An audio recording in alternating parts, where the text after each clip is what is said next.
Prophet Marcello Currents, yeah. So this video is going to be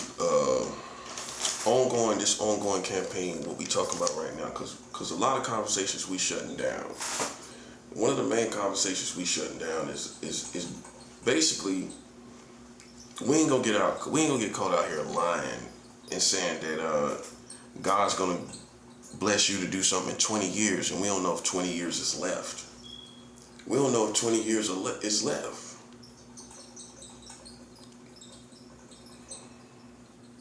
We don't know if 20 years is left.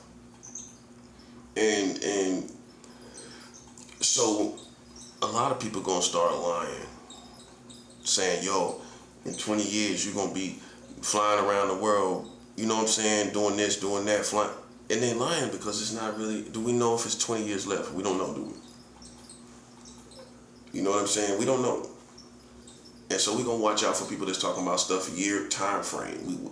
People who talk about long time frames of doing this and that, we're gonna watch out for them type of messengers, right? Because what we're about right now is what is in front of us, as a soldier's supposed to be. We're going with what's in front of us, but not to the extreme, because you know it's people that want attention, the gang stalkers and all of that. They want attention, so we ain't going to the extreme about what's in front of us, but we're going to focus on the war at hand. We're going to focus on things at hand. Okay, remember, I'm the same person they didn't take seriously until this stuff happened. So this time around, if you are the listener, you know, then just, you know, take everything seriously. You know, everything I say it's not, I'm not saying this for hype. I'm not saying this for likes and hype. This is real, and it don't surprise me, because God don't have me in the dark about nothing. I knew this was gonna happen, you know. So it's just like you know, we're on top right now. Iran, as far as God's kingdom, Iran is now fighting. Got a new leader, which is the son of the assassinated leader of Iran. That's his son. So it's kind of like a Homer moment for America. The dope moment, because the leadership ain't gonna change. If his son is in there, nothing's gonna change. Nothing is gonna change. So all you did was just tear down a bee nest, and the leadership is basically the same. If it's the same family, how it's gonna change? He gonna honor his father. You know what I'm saying? He gonna honor his father. So nothing just changed. All you did was just expose America's intentions and made matters worse, because their leadership is gonna stay the same. Okay, at least the views, the world views, how it moves. So for Iran, I mean, I think you celebrated a little too early, little buddy. No disrespect to the people of Iran and those around the world that are Iranians. You know, if you celebrated that, you celebrated too early, because now his son is in there, which is just going to be a more furious leadership in the same direction. It's going to be a more furious leadership in the same direction. It's going to be a more furious leadership in the same direction. See, what you didn't know, because I had already been following Iran. Iran is one of my alliances, and I don't say that haphazardly. You can go check my Facebook, Marcello Currents, and you will see that I posted all manners of things about Iran over the years. Over the past several years, I've been in alliance with Iran for quite some time. My 5 alliances for World War III is Iran, North Korea, China, Russia, and Lebanon. Those are my 5 nations that I am in alliance with for World War III. That's the primary nations. You know, there's other nations that I acknowledge, but those are my 5 primary fighting nations that I am in alliance with, and there's nothing wrong with that. There's nothing wrong with that. As long as I ain't doing no spy work for those nations in America, I'm not a spy. So I can have any alliance I want, long as it's all about my activity. That's the only thing you can judge. You can't prosecute a person because they choose to have alliance with Russia and China. See, I learned this from Minister Farrakhan. Do not let America choose your alliances. Do not let America tell you who to make friends with, because the black man needs to branch out to all these non-white people anyway and see what's been going on, and so you're not boxed in by yourself with these crazy Americans.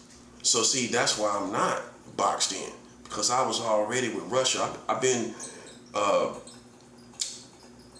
in alliance with Russia for like 7 years. Going on 7 years. Yeah, 7 years. Okay, so I've already been in this position for quite some time. Now you see what I'm saying? It's just all going my way now. You know, but like I told y'all, man, in the other video before I was rudely interrupted, you know, with gang stalking witchcraft from this organization that I'm staying in. If you don't know, HAZA of New York, you know, is works for the Freemasons and Illuminati members. They work for them. HASA, the program, the housing program called HASA, HASA, that works for Freemasons, Illuminati, some butthurt black people as well. You know, so, you know, I'm just putting that out there so everybody know in the community, because we ain't gonna be played with, you know what I'm saying? You know, we ain't slipping on nothing. But like I said, we're not going to the extreme and focused on who's in front of us like that. You know, not to the extreme. You know, we gonna focus on the real war that matters at hand. We gonna choose our battles wisely.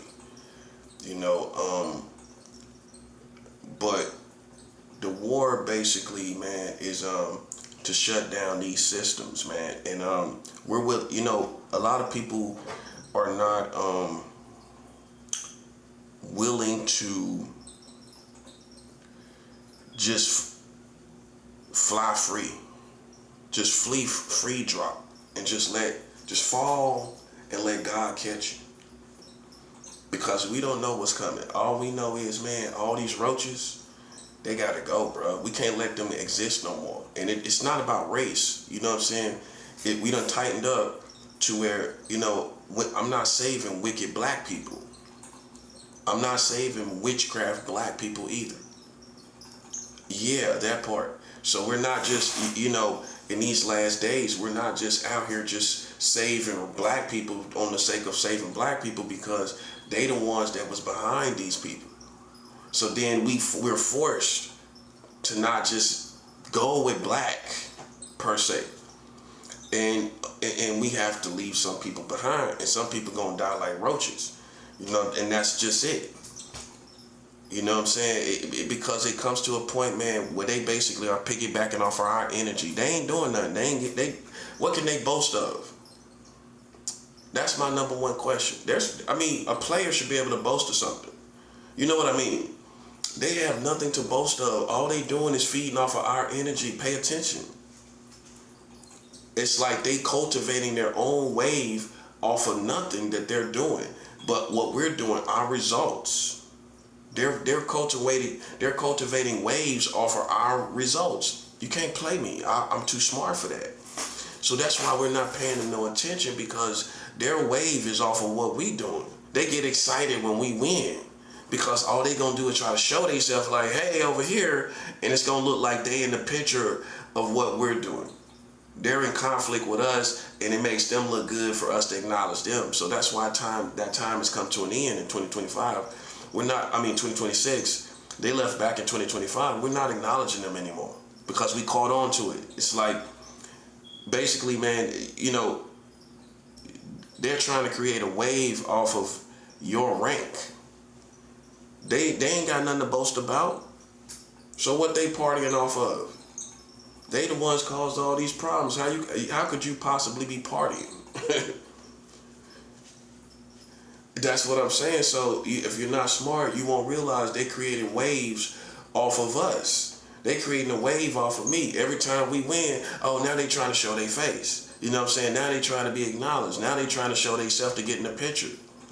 You know what I'm saying? Come on, I know how these people think, man. They're all about, they're opportunists. They're extreme opportunists, right? So every time you make a come up, every time you level up, they gonna try to come on that level, that new level, and present themselves. Think about it. As soon as you level up, they gonna try to come on that same new level and present themselves like over here, so that they can be on the new level with you, so they can share that new level with you. You don't share your new levels with nobody. I don't share my new level. You ain't here. You ain't done nothing to be here. This stuff happens without you. That's just it, bro. So I'm just too smart as a black man. You know, you can't play me, bro. You know what I'm saying? I'm just saying, you know what I'm saying? I come from a culture of playing people all the time. So we're always looking for it. We're always ready for it. You know what I'm saying? So that's how you know who's black too, because you can't play me. I mean, you could try. You could try, but you can't. You know what I'm saying? So I know what the real plan is in this situation, is for them to try to stay relevant. So what we gonna do is completely make them irrelevant, man. I don't care what they do. Do not make them relevant. I don't care what they say. Do not make them relevant. You know what I'm saying? They ain't done nothing. They have not done anything. Okay, so we the ones winning. You know what I'm saying? People looking at me and me alone. They not looking at them. And I point people to God. You know what I'm saying? I know how to do it, man. People ain't got to tell me. I don't steal God's glory. I don't think it's possible to steal God's glory. I don't think it's personally possible. You know what I'm saying? Because God gonna get his praise regardless.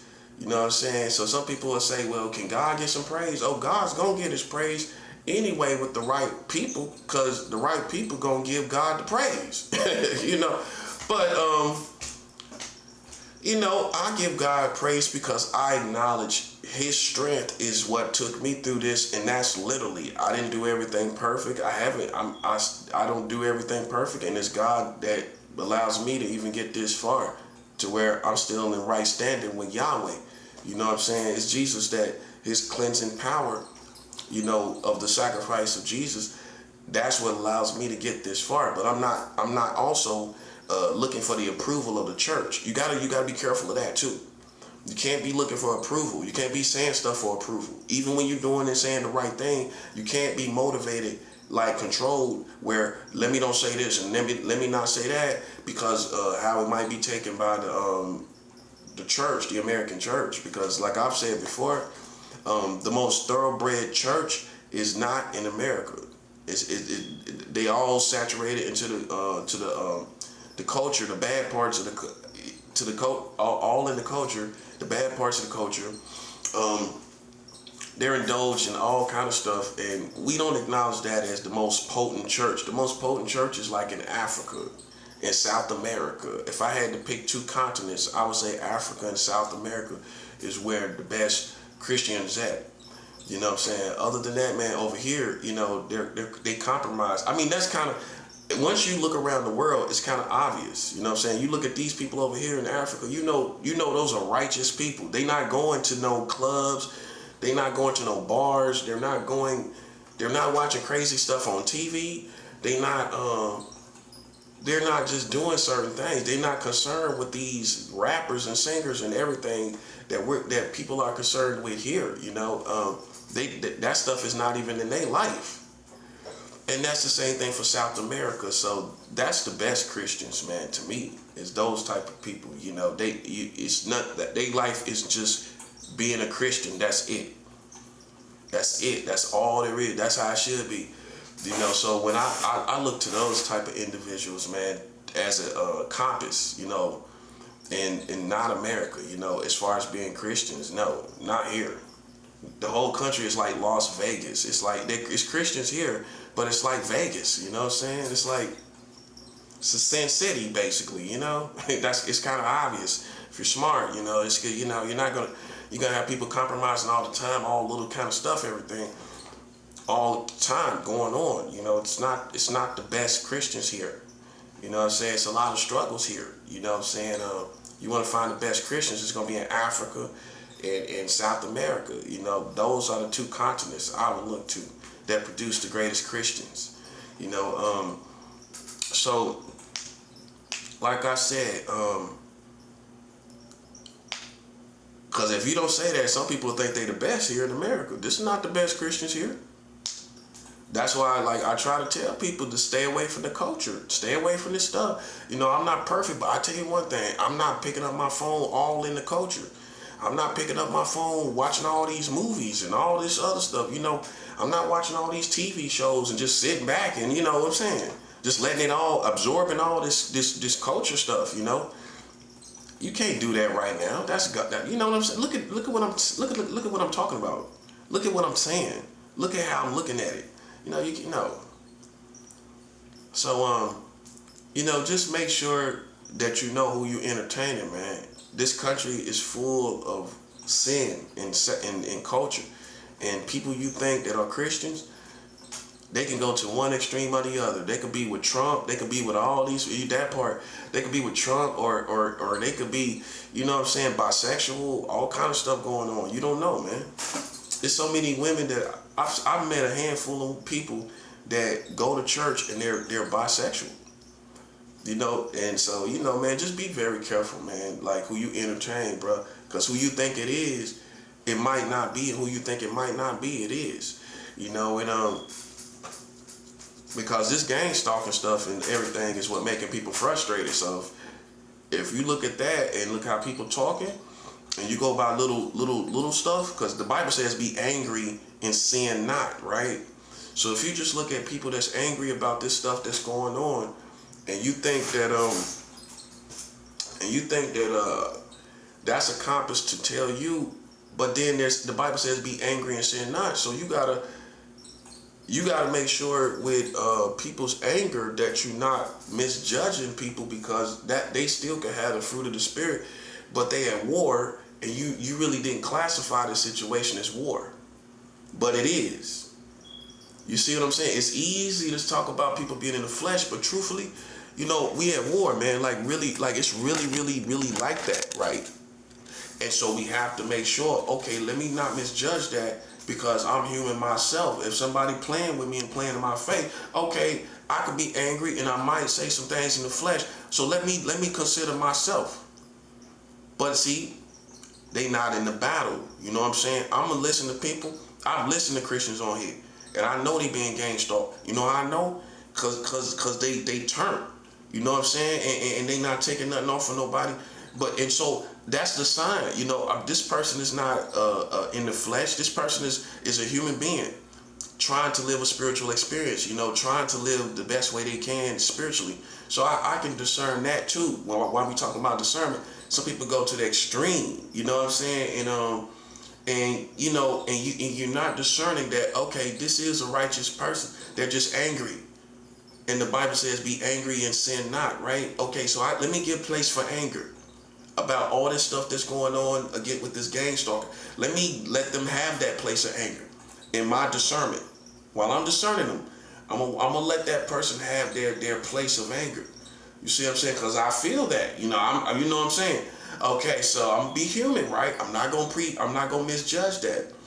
You know what I'm saying? Because see, a lot of people that's in this country, listen, I'm telling you right now, I know what I know for sure. They gonna fall off, man. American Christians, a lot of them don't already fell off.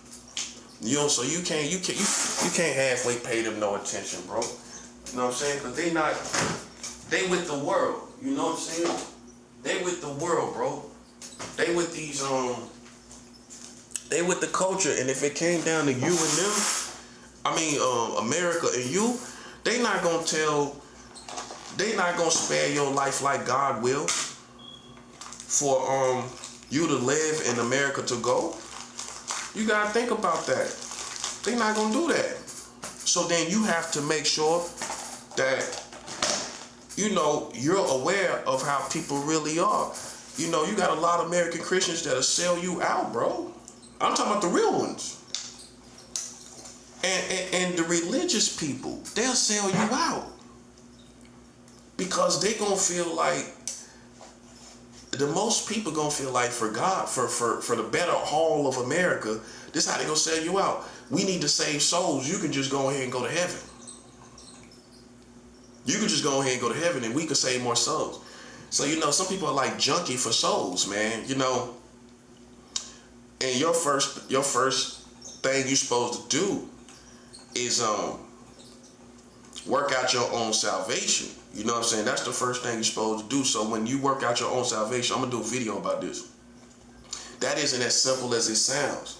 It's some things you gotta cut off to work out your own salvation. That's working out. When you cutting off America, is working out your salvation. That's 7 hours.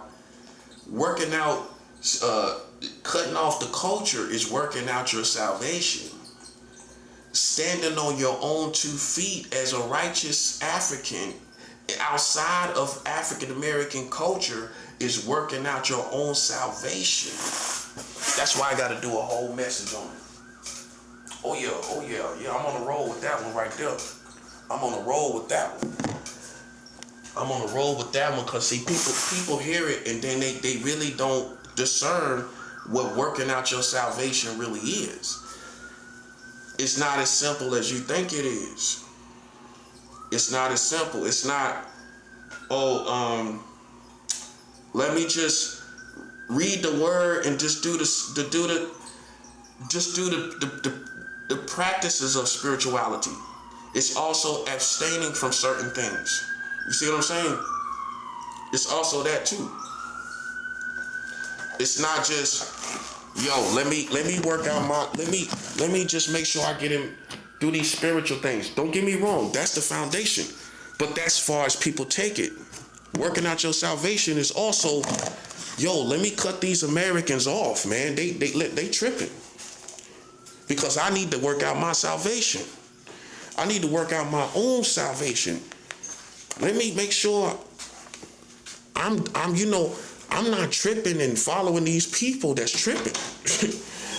Let me make sure I'm not following behind this culture of gay homosexuality and lesbianism. Let me make sure I'm not following behind that because I'm working out my own salvation. You see what I'm saying, right?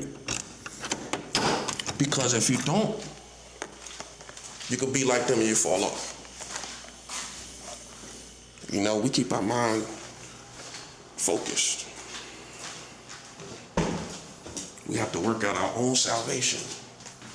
I'm gonna do a whole message about it because it's misunderstood. I'm gonna say it's simplistic. People make it simplistic. It's not simplistic.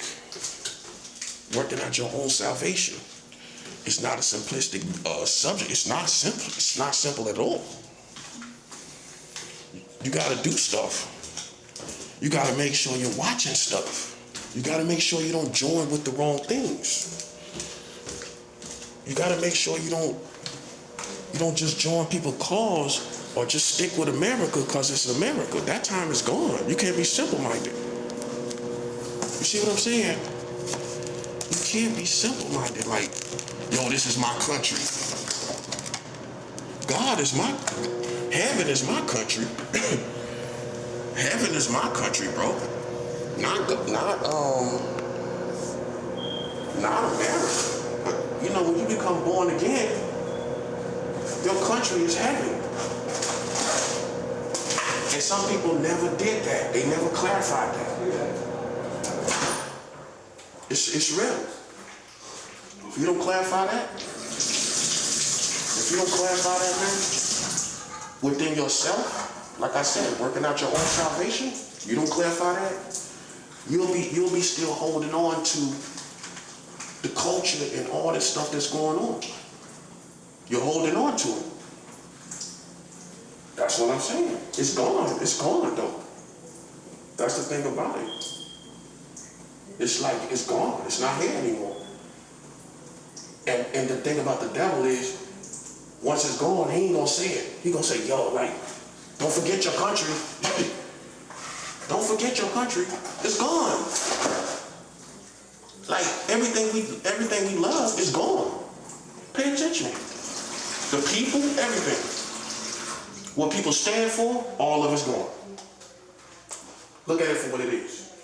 Not what you want it to be. Not what you want it to be. What it really is. It's all gone, man. You see what I mean? But people don't want to let it go. You know what I'm saying? That's like people in your family.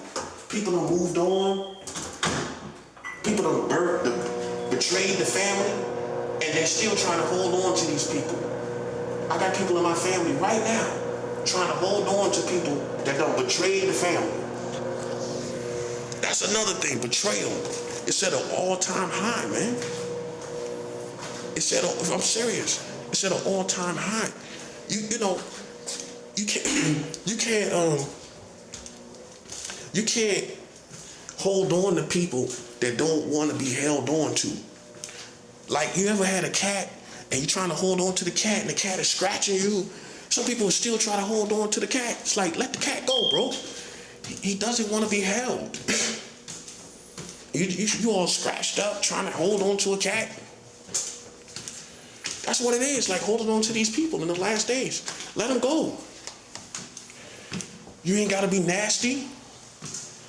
You ain't got to be a nasty person. Just let them go. That's all it is. See, that's just manhood, man. That's all I can say.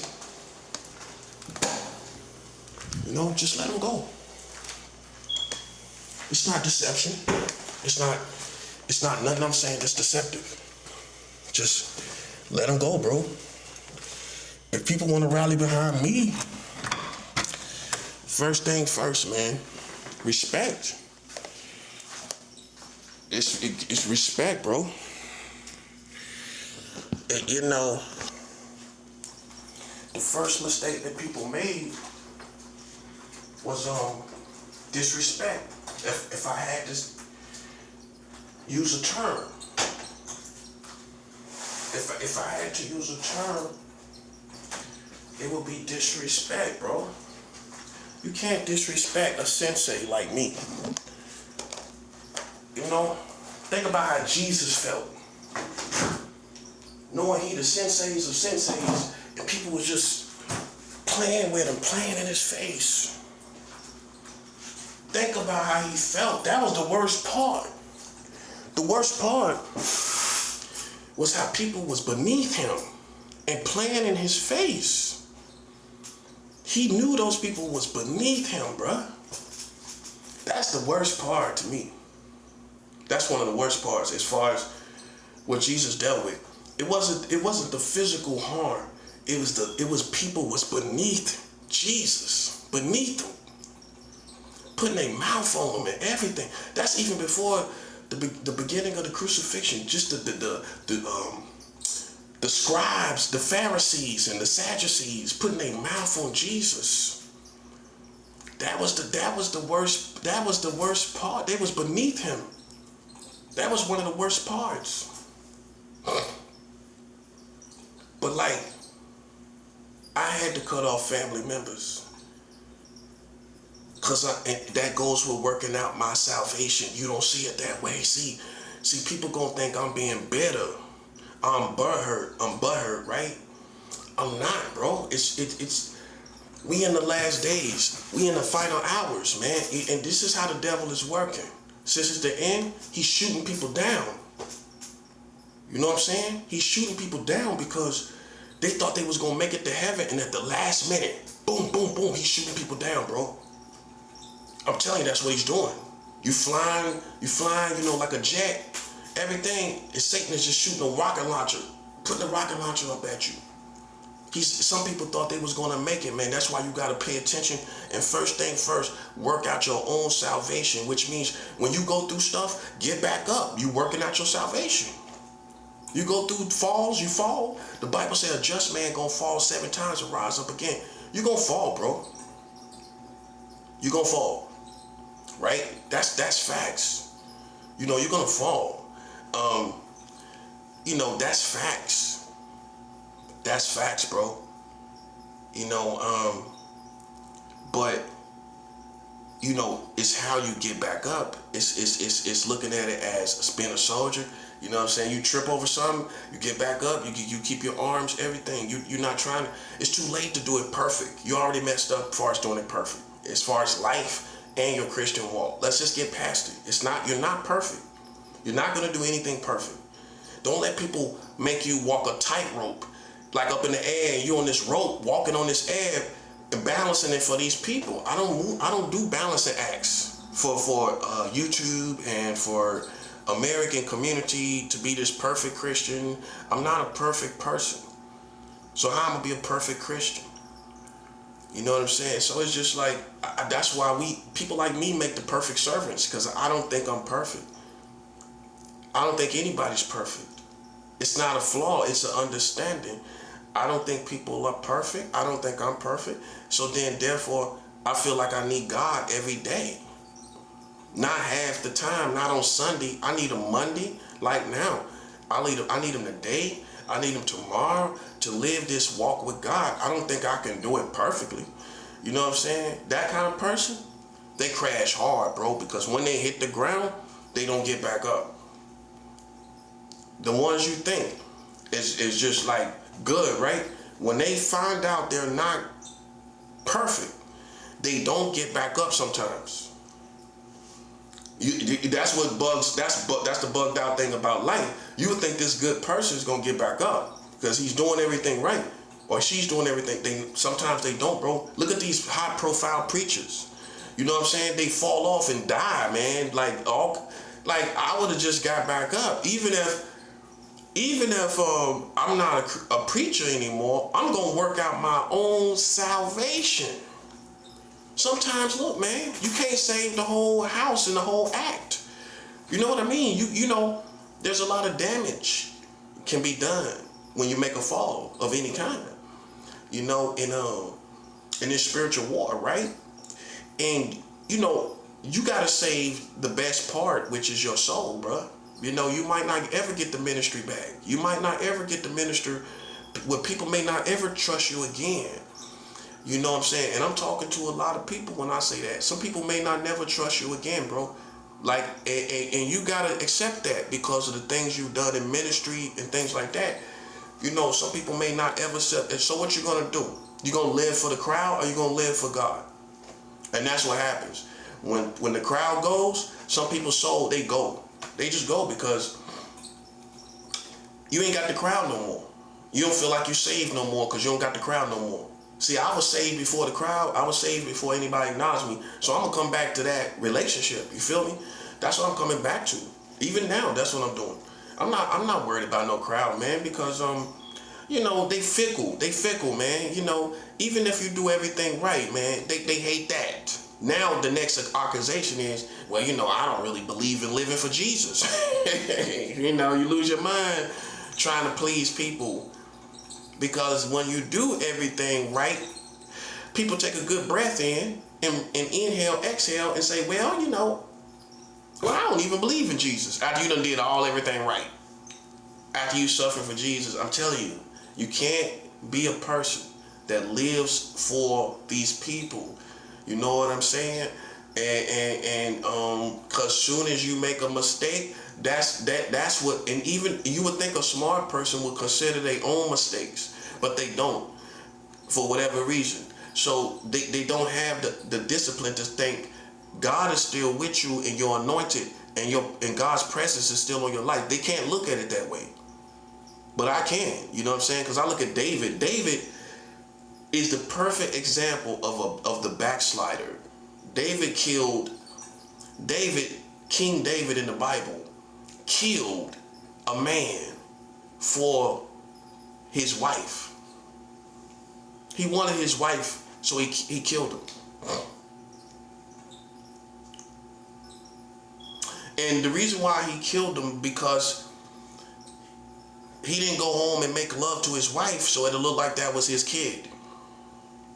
So when he just refused, when he was extremely loyal to David and his army, and he wouldn't go home, David tried to get him tipsy, tried to get him saucy, so he'd go stumbling into his wife and make love to his wife. He didn't even do that. He wanted to hang out. He was a homie, you know what I'm saying? So to speak. He was down for the military. He was down with David. So much so, David was having sex with his woman, and he didn't even want to go. This is a man of God. This is a man of God. David's a man of God. He didn't even want to go home. So that's the real reason why David killed him, because David didn't want to kill him at first. Let's tell it all the way how it is. Let's progress the message in maturity. You know, he didn't want to kill him because the details are because he didn't go home. He impregnated his wife, but he wanted him to go home and have sex with her, so it'll look like he impregnated his wife. He didn't do that, and so he would have been able to put two and two together. I haven't been with my wife X amount of time. That can't be my child. Somebody else had sex with her, so he went ahead and just killed him. Now imagine, this is for all these American Christians. Imagine if I had killed a man for his woman. Imagine if I had did that. Right? Imagine if I had killed a man for his woman. You would think I'm the scum of the earth. I don't love God. I love vagina more than I love God. That's what you're gonna say. In so many words, but yet you respect King David. King David killed a man for a vagina. That's all I'm trying to get you to see. That's for the conservative Christians. That's for these Christians that think they do everything right. I can show you people in that Bible that you read every day while you got your ducks in a row, and that's good that you got your ducks in a row. But while you do, you're reading people that didn't have it all together, buddy. And that's facts. And there's nothing you can do about it. So I relate to people in the Bible. You see where I'm going, right? My life relates to them, right? And I can't say who your life relates to. My life relates to like David. You know what I mean? Because I'm a soldier. You know what I'm saying? David killed Goliath. When you say we don't fight against flesh and blood, okay, then what about David? David killed Goliath. He was a soldier. You couldn't tell him he don't fight against flesh and blood. He rules a military. It's not a different context. It's a principle. We either kill physically or we don't. Right or wrong? Okay, well then on the technicality of it, right? You either kill or you don't. Technically, right? That's what we're going with, technicality in this situation. Okay, so basically, it's either technically right or technically wrong, right? Which one is it? Is it technically right or technically wrong to kill somebody? Which one? Because David went to war, right? David went to war and killed men all the time. So when you say we don't fight against flesh and blood, in the context, misinterpreting that scripture, yeah, I'm going to keep talking about it, because until American Christians stop acting like they don't see real killings in the Bible. You know, maybe because you live a Christian life that's separate from the real world. And listen, I'm not judging you. But you might live a Christian life that's not in a war, and you don't have no real wars going on. But your life and your walk, you can't go and preach that to everyone else. Some people might be in a real war, like Christians in Nigeria. Christians in Nigeria fight in a real war. Now imagine telling them you're not gonna fight with no human beings ever. That's the extreme of how I'm taking it. We not gonna ever fight no human beings. Okay, go tell kids and tell these people in Nigeria that we don't fight against any human beings, and they getting killed. They kidnapping kids and everything. You see that, you know, you've been preaching. American preachers have been preaching their own lives to other people. You know, you don't have to fight nobody, but somebody else might have to. And that's really how it is. And that's what you should preach. You should say, you know what? I might, even as a white, and this is no disrespect to my white brothers and sisters, but I think preachers should say this in America. I might not live in America like a black Christian does. And I acknowledge that. I might not have the same experience. I might not get mistreated as a white Christian like a black Christian might. It's not one and the same necessarily. When man can use their free will to do whatever they please to do. Right? So you might go through stuff that I might not go through. So just because I don't go through it, don't mean it doesn't happen, right? And it won't happen to other people outside of me, So I gotta preach like I know that. I gotta preach like my experience doesn't embody all the Christians in the world experience. You see how people get in trouble, and because you come from a controlled environment, a safe environment, well-to-do, close-knit environment where it's beautiful and safe. Other people live in the hood and they're Christians. Right here in America, their house getting robbed, people plotting on them, and they born again Christians, man. And you gotta make sure that you're not preaching your own life as the only outcome and way that the Christian life is gonna be lived. And you'll be surprised at how ain't nobody gonna say they set out to do it. You just gotta pay attention.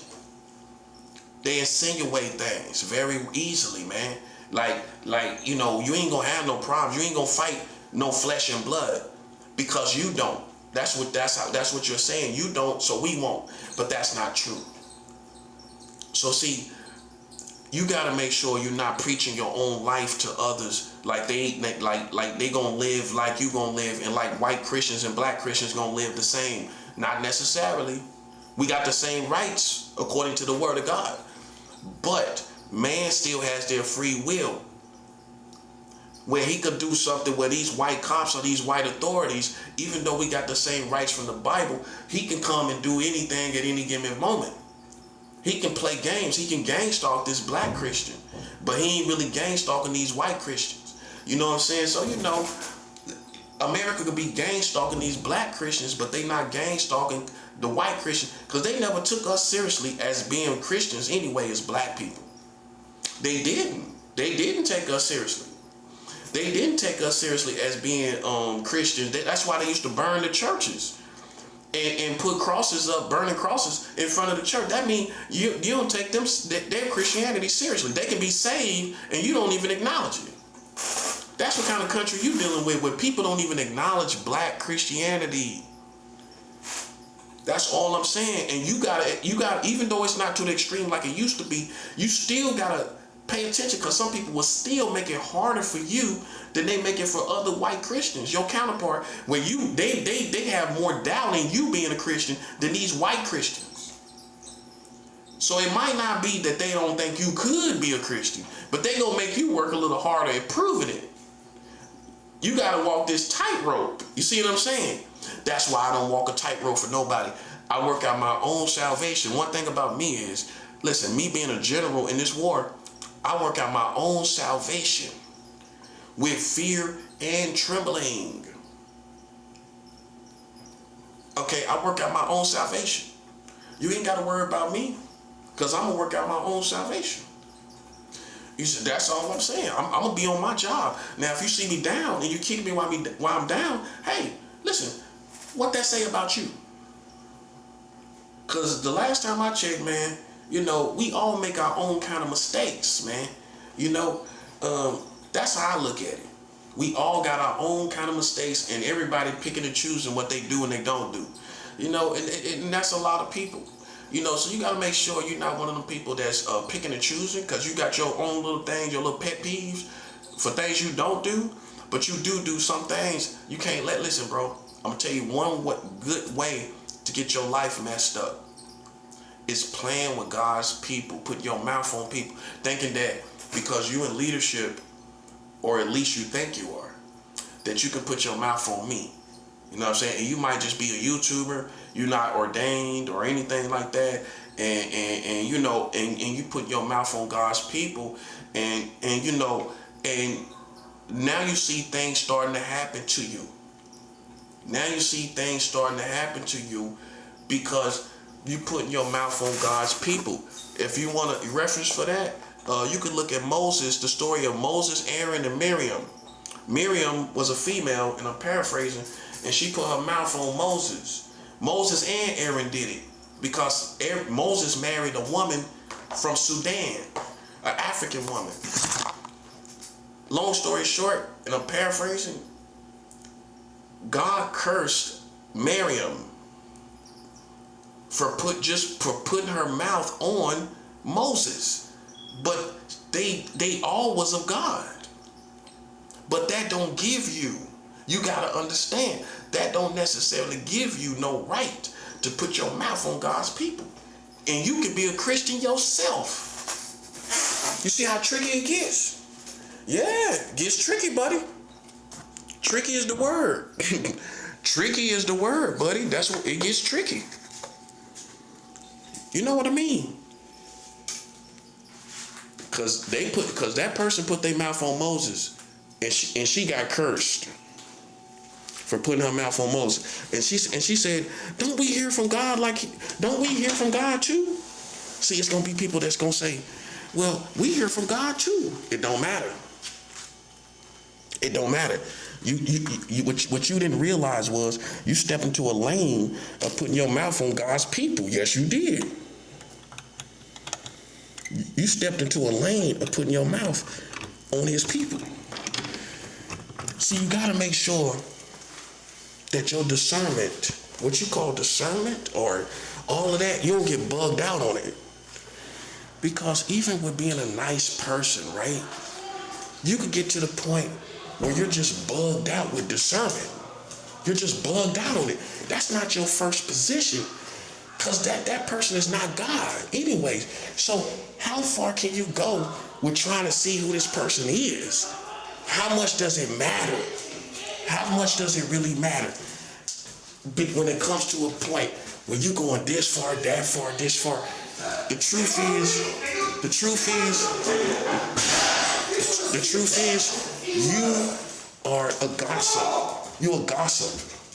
You're a ghetto gossip. That's what it is. You like to gossip and play games and play in people's face and all of that. That's really what it is. It ain't got nothing to do with you really needing to know who this person is. It ain't got nothing to do with that. It has to do with you just wanting to know who this person is. And you just a bugged out person. You a bugged out person, like you just gotta know this person. And it could be Christians, it could be people outside of it. And I promise you, people are addicted to this like crack. It's like crack for people. That's why once America let them people play with us, once they let them play with us, it was like offering them crack. That's all it was.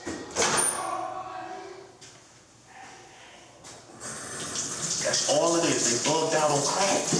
The crack of who is this person? That's the crack. That's the crack of the situation. That's what it is. Because what did you really do that they really need to know you so good? Nothing. They don't need to know you. No, they don't. They don't need to know you, man. And if they don't know you, is it gonna hurt them? Is it gonna hurt them? Is it gonna hurt them? No, it's not, bro.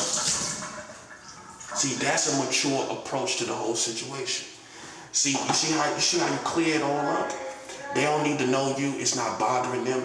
You're not bothering anybody. You see that part? See, that's how we know we dealing with ignorant people. It ain't got nothing to do with who you are. So it's a thin line between trying to see who this person is, and I'm just ghetto. I like sipping tea. I just like sipping tea. And that's all it is. You know, that's all it is. You could care less. And how we know? How we know? Because they marrying children in our country. Okay, so if you really cared about children, how you miss that part? How you miss that? Because that's not the life you about. You about gossip and sipping tea. That's all you about, bruh. You gotta read between the lines, man. See, I read between the lines. I read between the lines, bro. I read between the lines because if you was really about that life, you wouldn't have to, listen, ain't no way you gonna be slipping on marrying children part. How you gonna be slipping on that part? You don't know nothing about that. But yet you out here for children. Come on, stop playing, bro. Stop playing, bro. You just got caught up in gossip and hearsay, and you loved it. You loved it. You like it. It's like crack. I gotta know who this person is. That's what it is. I don't have to know who nobody is. I don't care. It don't matter to me. Long as you ain't out here playing in my face, you ain't playing with me, you ain't playing with my kids, I don't care. And that's how you gotta be. Because guess what? They doing it anyway. So how far am I gonna go with this? That's what I'm saying. When they already having sex with kids anyway, how I'm gonna sit up and pick out this individual? It's like, check yourself. They already doing it. So I wind up playing with somebody that's a grown man, that's a little more dangerous because of all he been through, right? He or she. Listen, hey, I don't play with no grown men. I don't play with no grown women. That's all I'm saying. I don't play with grown folks. Because once you grown, you grown. You grown, bro. If you ain't doing nothing, if you out here minding your business, hey man, I don't know what to say. You know, I know that most people that's talking about discernment, what the issue is you're addicted to gossip. Gossip has got you. Gossip has got you by the neck, bro. You gotta admit it. You gotta admit it.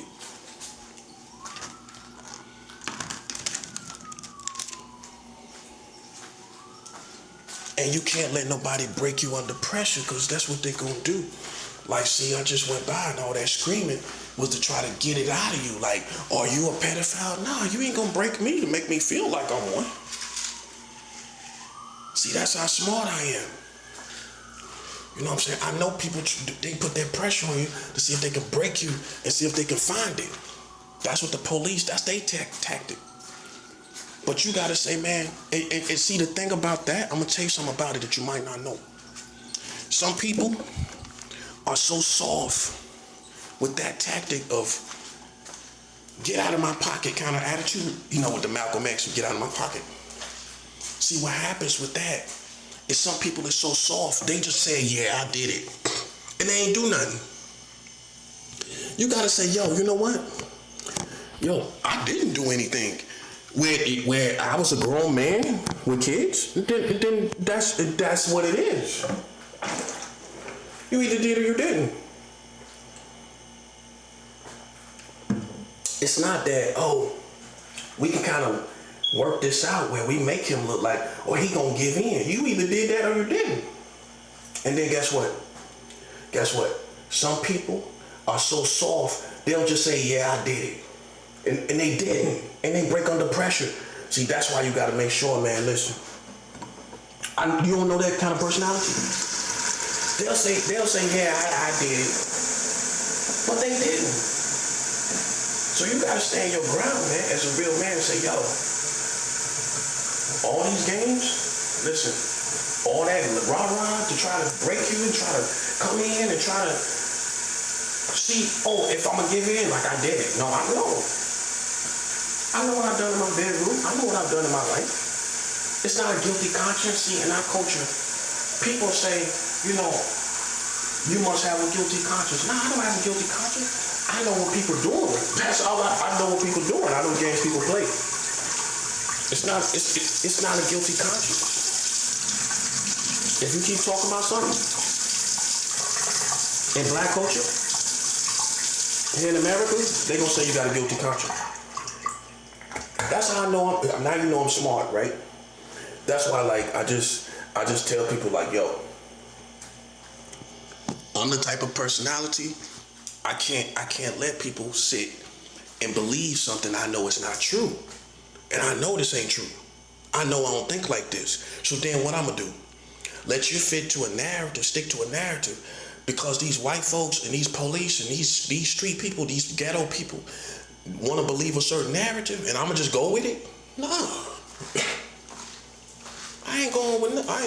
See what I'm saying? So then what you gonna do? You have to stand your ground as a man, bro. That's just what it is, man. That's how I see it. Know what I'm saying? Cause like I said, you either did something or you didn't. And then you ain't gonna be no soft personality where, you just say, F it, I did it. And we know you didn't. You know what I'm saying? We know you didn't. So, But some women or some other people would just break down. They'll just break down and say, yeah, and it was a lie, they really didn't. That's sad, bro. Can I even say that person's weak? I think people get manipulated. I think people get mentally manipulated. But I'm not one of those people, man. I'm just not gonna be mentally manipulated. I'm a good person, yes I am. But I'm not a pushover. That don't mean I'm a pushover, man.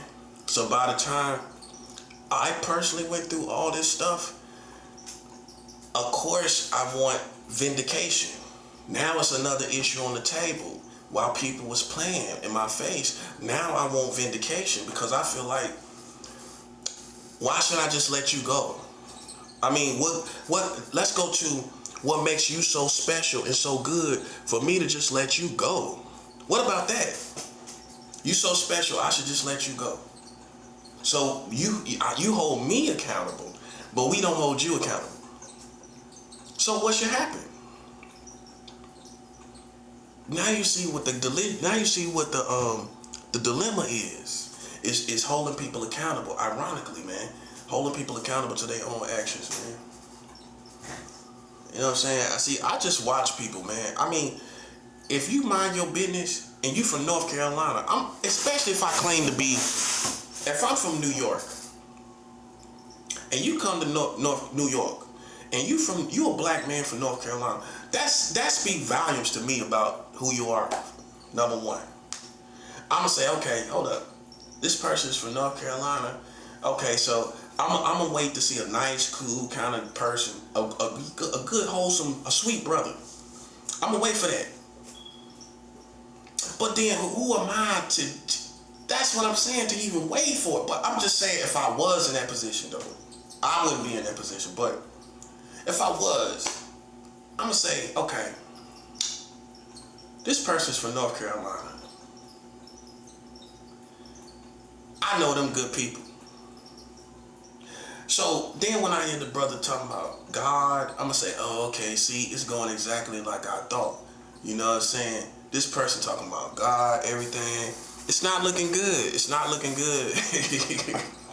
It's not looking good for the Americans, no. Because he fits the exact criteria I expect as a black man coming from North Carolina. He's spiritual. He's a good-hearted person. He stay to himself. He ain't in no business. He ain't in nobody's problem. You know what I'm saying? You know. And so I'm going to check myself, bro. I'm going to check myself, man. And say, you know what, though? Nah.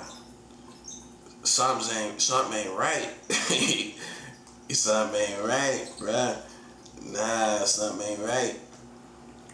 Yeah, nah, something ain't right. You know what I'm saying? And Because my first red flag is going to be, see, if you're not black, you don't know what we cherish, right? Everybody got their value system. Every race of people got their value system. Like, I'm not Mexican, right? So I don't know really certain things about what they value. I can know the obvious things, children, family, etc., etc. But there's other things that they value. There's other people within their people that they hold sacred over their people, right? They hold in higher esteem some people that come from here in Mexico and some people that come from there in Mexico, right? So I have to really know these people to know what they value. So in the case of me being from North Carolina, only a black man or a black woman is going to know that how highly esteemed somebody from North Carolina really is. If I was one of these dudes around here, they would have probably already put pressure on me, physical pressure. But once they realized I came from North Carolina, that's why I don't have no problems with black people. You didn't know why, did you? You know why? Because I'm from North Carolina and their value system. This is for something that white people might not know. Mexicans and Latinos may not know this. People from the South, among black people, are held in higher esteem than the rest of the black people. And the reason why is because they're raised a certain way. They're raised better than California, than the West Coast, the East Coast, New York, Midwest. You get the best black people in the South, and they'll tell you that they self. That's where our best people come from. Martin Luther King Jr., even though he was a Freemason, is from the South. He was from Atlanta, okay? So, the Southern people, we just raised better. That's why we get the better treatment. Because at the end of the day, I proved it, right? I proved to have the better raising, the better mentality. I proved it. I proved why we're held in higher esteem than the rest of the other black people. So for black people, if you ask them, they self, where do the best black people come from in the United States? Is it California, New York, the Midwest, like Detroit and Chicago, or down south? They're going to tell you down south is the best black people in the whole country. On the average situation, from man to man, the average person, I'm not saying everybody down there, but the average person in the South is going to be better compared to anybody else. And that's the women too. Women know how to cook, know how to clean, a real woman, love God, everything. Cook good. Cook good soul food. Everything. Only thing she missing, a Southern black woman, the only thing she missing is the wits in the city, which you don't have to have that to survive. She might not have them wits about her like a street woman in the New York or Midwest or in California. She might not be as cultured, but overall she's a sweeter and better quality person. So you might not realize this is important. Why I get such the benefit of the doubt. That's why, because I'm from North Carolina. It matters to black people. Okay? Now white people, this is the difference. They don't have a region, hear this closely. They don't have a region in America where they respect a certain type of white person over other white people because of how they was raised. They don't have nowhere like that in America. So if you ask a white person, who do you respect, what white people do you respect the most? They can't tell you the same thing. You ain't think about that, did you? That's why they wouldn't understand this. Because among their own people in America, I mean, what white people do you respect the most? It's either between Yankees, people down south, or people out west. Me personally, I'm gonna go, they are different. I'm gonna go with white people more out west. And I might go with some white people out down south. I'll still stick to the South overall. But the reason why I say California, because I know for sure they ain't got no they ain't raised races, or they ain't got no hang-ups where it's unreasonable. You know what I'm saying? They ain't got no unreasonable hang-ups.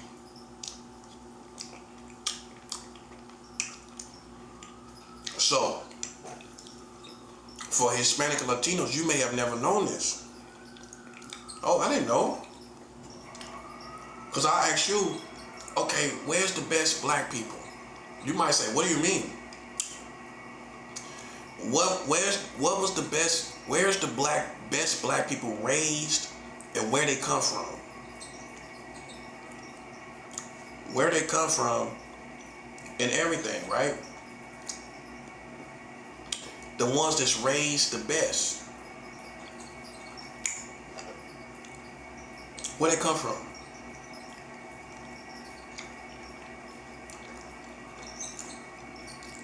You don't know. But you're gonna say, I'm gonna tell you what you're gonna say. You're gonna say LA, you're gonna say New York, you're gonna say the obvious city places where you think the best black people come from. The best black people on the average come from the South. So then here's the punchline, when problems like this pick off, right? And they find out I'm from the North Carolina, I'm from the South, they gonna vouch for me. They gonna vouch for my life. Now if I was from anywhere else, they would think write me off as just some ignorant city person. But once they realized I was from North Carolina, that's why I got more of the fierce protection of and the benefit of the doubt. Now, there's no other race of people. This is why I want you to understand. In America, that distinguishes his people differently like that, like we do. Where we would say our best people is from the South. Ain't no other race of people gonna really do that. And it makes sense to everybody. Everybody agree. Everybody agree with that. If you see a brother from the South, you ain't gonna put no pressure on him. Nah, this dude from the South. That brother, he from the South, he's a Southern dude. I know how he raised. I know he raised a certain way. I'm not gonna put no, unless he step out here and do something out of pocket. Other than that, I ain't gonna put no pressure on him. Until he make mistakes. If he make mistakes, okay. But if he don't make no mistakes, nah, I ain't put no, no. See, that's how most black people feel. You don't, go ask them. I'm definitely confident in that. Now, you, as Hispanic and Latinos, you don't have no region in America where our best people, but I feel like I do. But you might find that they don't. Okay? Me, I feel like the best Mexicans are from Los Angeles. They more thorough. They more all West Coast, all the whole West Coast. I mean, you could just say out West, period. Starting from like the west part of Texas, all that Arizona, all that, on up to Nevada. All the Mexicans out there are good because they judge everything properly. They judge it like that's our people. Black people are people. Over here, they may dip and dab in our politics and don't even know us. Don't know nothing about us. And see, America's the one to let them do that.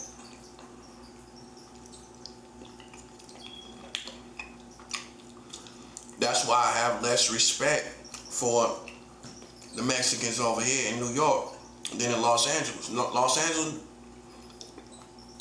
Los Angeles Mexicans, they thorough, they'll look out for you, they'll help you, they treat you like their own people. Over here, they'll see past you. A lot of them, they won't even treat you like their own. They won't look at you, they won't talk to you, nothing. But then they wind up in my politics. You see what I'm saying? Look at it for how I'm looking at it. You don't really deal with us over here on the East Coast. The Mexicans on the East Coast don't really deal with black people. No, they don't. The Mexicans in New York don't really deal with black people. Okay, so then how you end up in my politics is all I'm asking. I don't care if you don't, that's cool. If you don't really deal with us, that's cool. But don't end up in my politics is what I'm talking about. See, look, this is how you're supposed to be smart enough to understand this. I don't care if the Freemasons brought you into this. I don't care if Illuminati brought you into this. I don't care if the police brought you into this. You should understand for yourself what black people already been through and knew that it was going to be a problem. If you did something wrong to somebody that's black and you couldn't make up and you couldn't explain what you did, and that's what you're struggling to do right. This is all back to the whole country. But if you can't explain this, that's what became the problem. Now you're trying to make it fit. Listen, bro, it ain't hard to understand here. No, it's not hard to understand because you played with somebody. You played with somebody that you could not produce receipts on, and you found out he was from the South. That's a problem for black people. You go tell any black auntie, any good black auntie that New York up here playing with a dude from North Carolina and they ain't got no receipts on him. Go tell a black woman, a good black woman, that they playing with somebody from North Carolina, right? And it don't matter what you're talking about. Just tell her you couldn't produce receipts on this dude. He a laid back dude. He mind his business. Tell her how I'm moving. Show her how I'm moving. And I guarantee you she's going to have a problem with it. I guarantee you she's going to look at it just like most black people look at it. And it don't matter what you talk about. You could talk about kids. She going to listen. That's going to be worse because you ain't got no receipts on it. That ain't going to make it better. That's going to make it worse. If you tell her, oh, well, it's about children. Okay, but you ain't got no receipts. That's going to be worse. That ain't gonna make it. A sucker gonna think he making it better. No, you ain't making it better. You just made it worse by telling her that it's about children, but you ain't got no receipts. Stupid, bro. That's why I say, man, look, if you don't know about life and you came out here sloppy and you played in the field, I don't feel sorry for you, bro. I don't feel sorry for you. Because listen, I know some of y'all look at it, you ain't trying to figure, you could care less about children. This has become crack to you. This is like taking a hit off the pipe to be able for America to let you play with a black man like this. It is, that's what it is for some people. It's too exciting for you to let go. So then we got to go to war about it.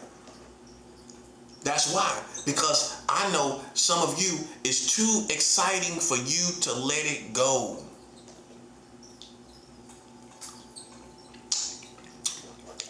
And what that tells you about you, that at the expense of excitement, you play with a black man's life based on children, but it's not solid. So you can't say it's about children. You can't say it's about children because it's not solid, bro. So scratch the children part, because you ain't got that part. You ain't got it. So you can't keep saying it's about children, but you ain't got nothing. That's what you keep saying. Let's slow down and realize you have nothing, right? Okay, so scratch that part. I'm gonna show you how to do this. How you properly judge things. Scratch the part about children when you don't got nothing. Okay, you ain't got nothing. Okay, scratch that part. All you have left is I'm black and you're playing with a black man. That's all you have left.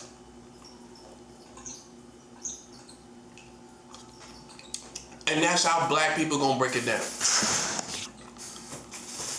how we gonna break it down. We ain't trying to hear, because you keep Jedi mind tricking, talking about it's about kids. It's nothing. You don't have nothing. That's the Jedi mind trick. You keep saying it, but you ain't producing nothing. So we move past that. You see what happens, right? Okay, so we move past that. You can't Jedi mind trick no more with that. That's done. That's scratched off. You can't stigmatize me, demonize me with it. It's done. I won. Okay? Now, all you have left now is you playing with a black man, and that's what the community is looking at. Okay? You can't Jedi mind trick. I'm the best. You can't Jedi mind trick me. You keep talking about children. We already addressed that. You ain't got nothing. You don't have nothing. And you ain't going to have nothing tomorrow or now. Okay? So we passed that part. We passed that part. Okay? It's no more talking about that. Because you didn't have nothing. Okay? It's getting you hyped like smoking crack. Because you love the adrenaline of playing with a human being.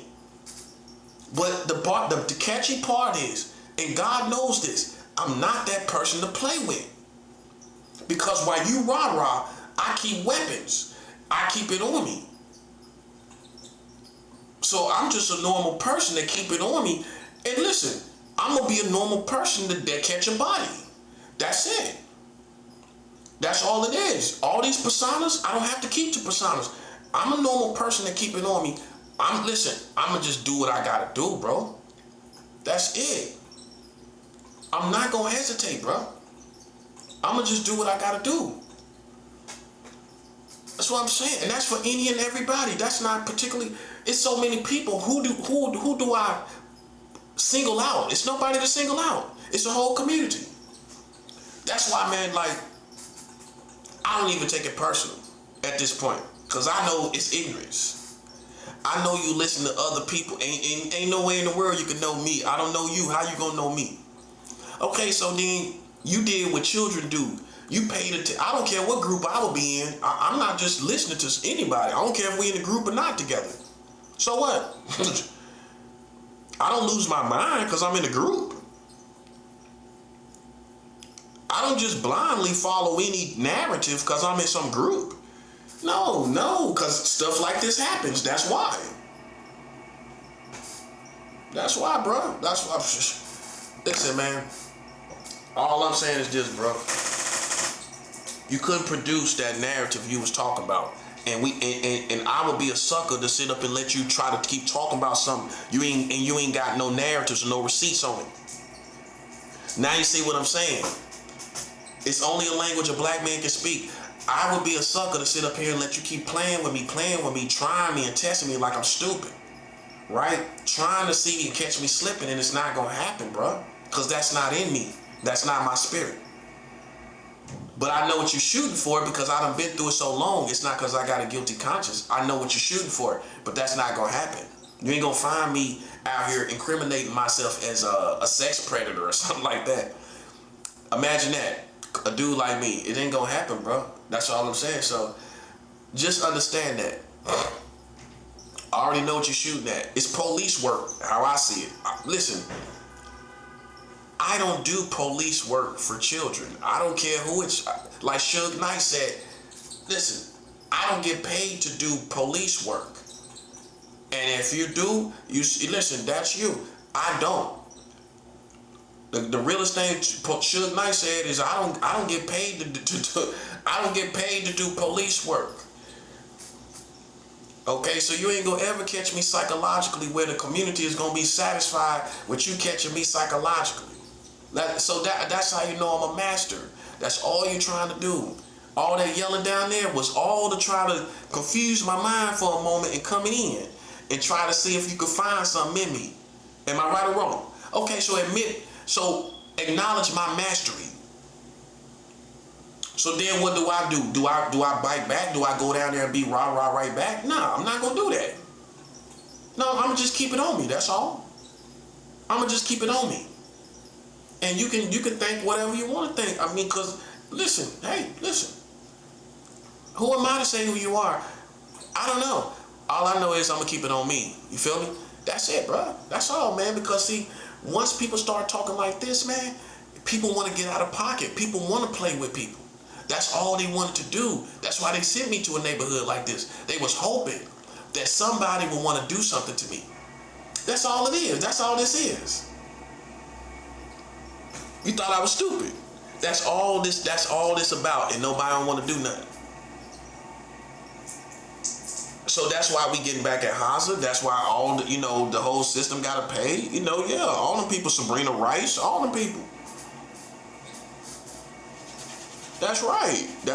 Sabrina Rice, her family, all them people.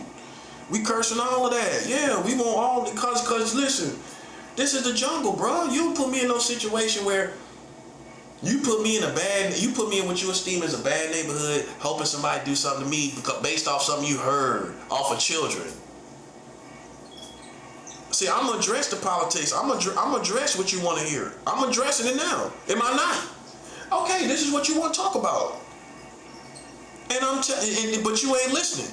You want to talk about this, right? Okay, we talking about it. We talking about it, bro. We talking about it. Okay, we talking about it. You ain't gonna listen, bro. I know who you work for. And I know y'all ain't gonna make it. Whether you with the devil, you with the police, you with white people, y'all ain't gonna ever make it this way. It's just what it is. You ain't gonna make it.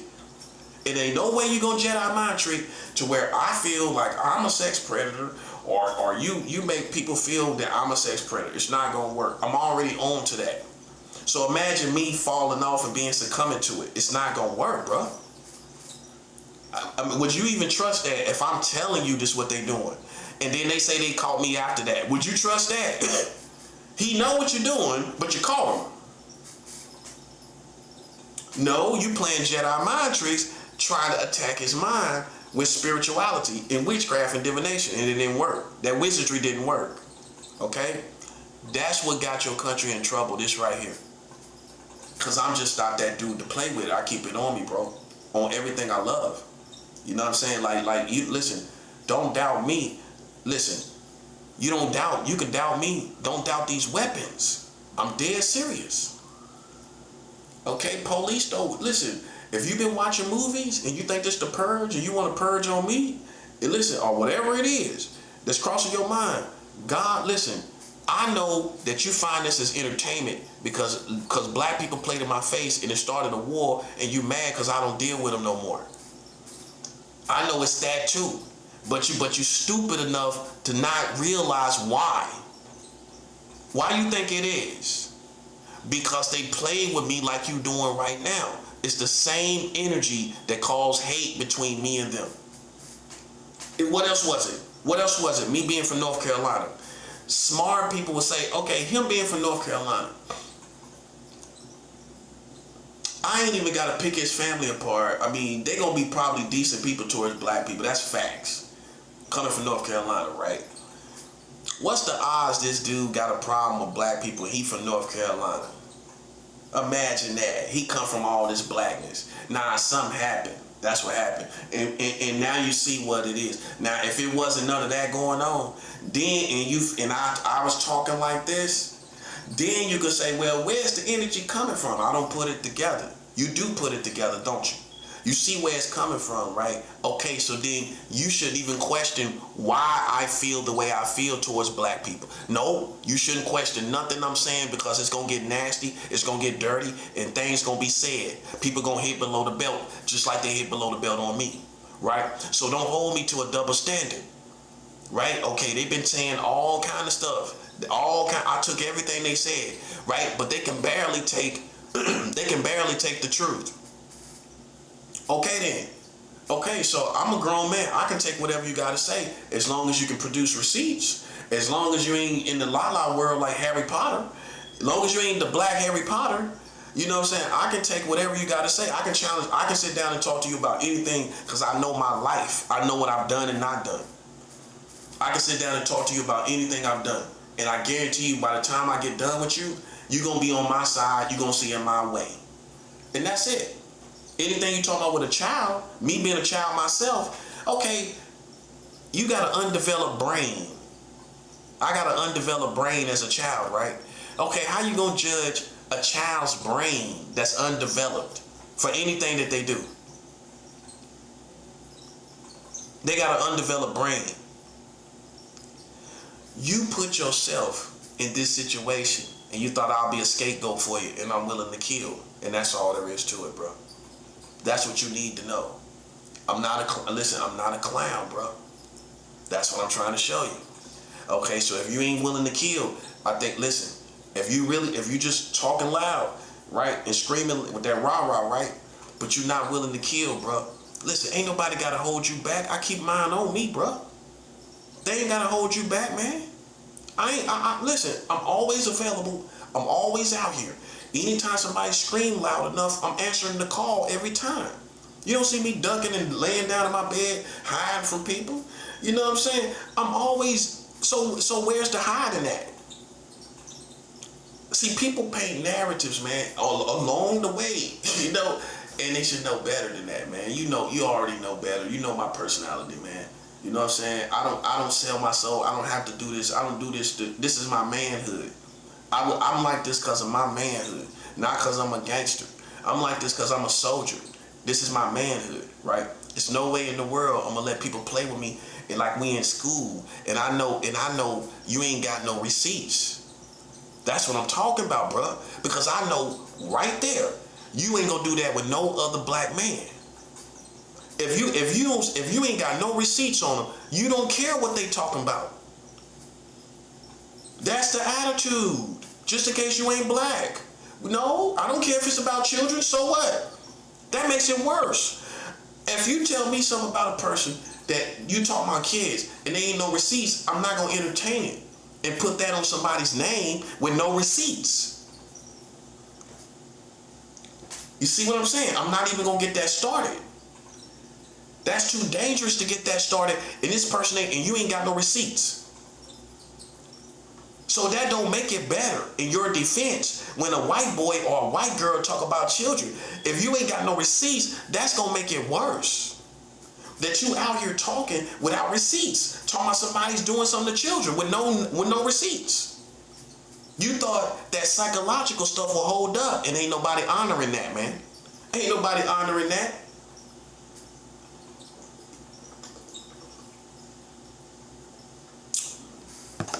And now you gotta suffer on your own because, see, people realize you cause too many problems, bro. I ain't got nothing to do with it. I ain't got nothing to do with that. You cause too many problems. You came out here, everybody see I stick to myself. I'm from North Carolina. I play my part very well. You can tell where I come from. You can tell how I carry myself. You know what I'm saying? I ain't no punk. You know what I'm saying? I'm gonna keep it on me. You know what I'm saying? I'm gonna carry myself a certain way, and I get turned when I got to.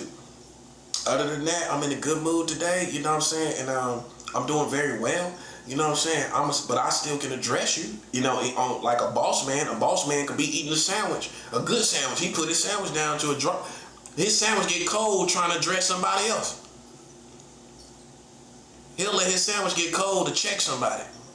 You know what I'm saying? So, you know, it's just, you know, hey, that's true. A boss man let his sandwich get cold. Okay, he got a good old sandwich, like a lobster sandwich. Let's say he had a lobster sandwich. That's delicious, right? You savoring this lobster sandwich. He done got this lobster sandwich. He's sitting down halfway eating this lobster sandwich. Somebody coming to his office talking about whatever. He like 5 minutes into eating his lobster sandwich. He got to put his sandwich down. A boss man gonna spaz and listen, his sandwich gonna go cold. He gonna go. His fresh sandwich gonna go cold trying to spaz on somebody. Even though he having a good day, he gonna sit down. He gonna put that lobster sandwich down and spaz, right?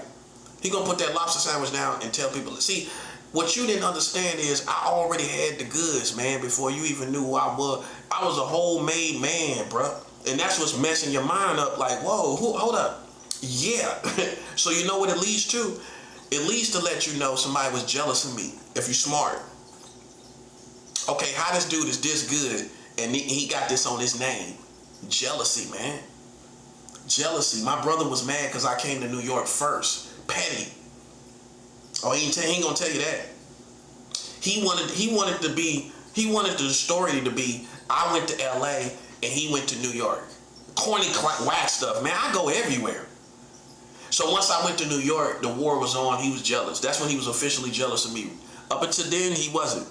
He wanted to play a position where he went to New York, I went to LA. And I know, he told me, oh yeah, you kind of more like a California dude. That's what he told me himself. Which is true to a certain degree. I mean, I can see why people would think that, right? But listen, I'm nationwide. That's just what it, I dated New York girls. I lived with a girl from the Bronx, the South Bronx. An old school woman from the South Bronx. Not the one I was just with. A woman from the South Bronx, right? Yeah. Come on, man. I lived with a woman from the South Bronx. So if I ain't lived in, like, the only borough I ain't lived in is the Bronx. But I lived with a woman from the South Bronx. So there you go. Old school South Bronx. She used to travel with the Yankees and everything. So that's before I even came to New York. So imagine me being a musician and not coming to New York. And you live with a New York woman. You live with another New York woman from Buffalo. So I live with New York. I live with women in Buffalo. I live with a woman from Buffalo that seen Rick James when she was a kid. She seen Rick James. I live with a woman that seen Rick James as a kid. She seen Rick James as a kid. Rick James spoke to her and everything. Hey, little girl. So he acknowledged that Rick James acknowledged a little girl, a girl that I dated. You know what I'm saying? That part, man. And that's before I even came. See, I know the history, don't you see? I know Rick James from Buffalo, New York, buddy. I'm not no little dude, Pee-wee, bro. I'm trying to show you that. Okay, so yeah, I dated a woman from Buffalo, then the South Bronx, then Buffalo. So why wouldn't I take a chance as a musician after dating two women? You're gonna get an epiphany. Oh, maybe I should go to New York. Think about it. That's gonna be your next thought, your corresponding thought to living with two women from New York, right? So it was just, my point is, it was just obvious for me, you know what I'm saying, in my own personal life for me to do it. It wasn't because I was just doing stuff to compete with him or anything like that. In fact, I forgot that I had already thought about it before he told me he wanted to do it.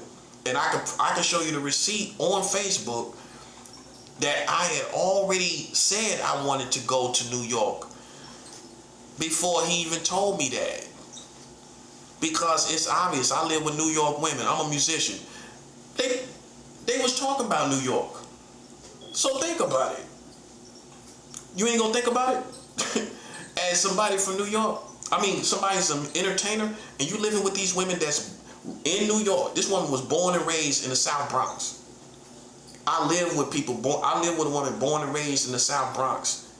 They say that's the hardest part, right? Okay, I don't really know. But she used to travel with the Yankees and all of that, and old school, you know what I'm saying? Sell cocaine in the clubs, that kind of female. You know what I'm saying? I'm not dry snitching. I'm saying, I'm just, you ain't got no paper trail to that anyway. So, I'm just thorough like that. That's all I'm saying, But anyway, man, that's where the hate, jealousy came from. So you gotta understand, this is more than one thing and more than one issue. I don't talk much about that, but I know for sure he was probably jealous of that too. Because I know his mentality better than you do. If I'm in LA, he want to be the person that went to New York. That's his kind of attitude.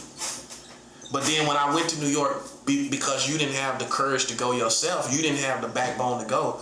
You thought I was gonna get killed up here, and I had the backbone to go. Then you just wanted to compete. You was jealous. You ain't have nowhere to go. So then you gotta try to fight me, because now, as far as destiny and legend, I done covered it all. So you don't know what to do. That's all. See, that's his personality. So that covers it, man. You know what I'm saying? I live with a woman from the South Bronx. What that tell you?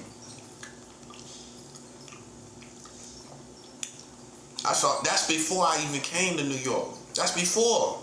I never came here before. I already lived with a woman. Living with her. So see, some people just live a certain way, bro. They just, I mean, women from New York like me before I even came to New York. I was already, you know, I don't know how to describe it, man, but they just gravitated towards me. I ain't had no Southern women. I had one good Southern woman from South Carolina, and we never had any problems or nothing. We didn't even break up. We just drifted away from each other. You know what I'm saying? Like that. You know, but I just more times than not, I've been with women from New York. My ex-wife was born in California. She lived in Georgia. I didn't really get with women from the South like that. My point is, it was almost second nature for me to make a choice to come to a place like this. Or keep in mind, I had already went to the West Coast. It was just second nature for me to do this, you know. My problem is when you keep playing Jedi mind tricks, and I know it's the white boys. That's what I'm saying. It's not black people anymore. It's white people. And that's where, you know, I have to say it's a race war. It's a race war because first of all, like I established, you don't have nothing credible on me, right? Okay, so then if nothing is left but my race, what you gonna think?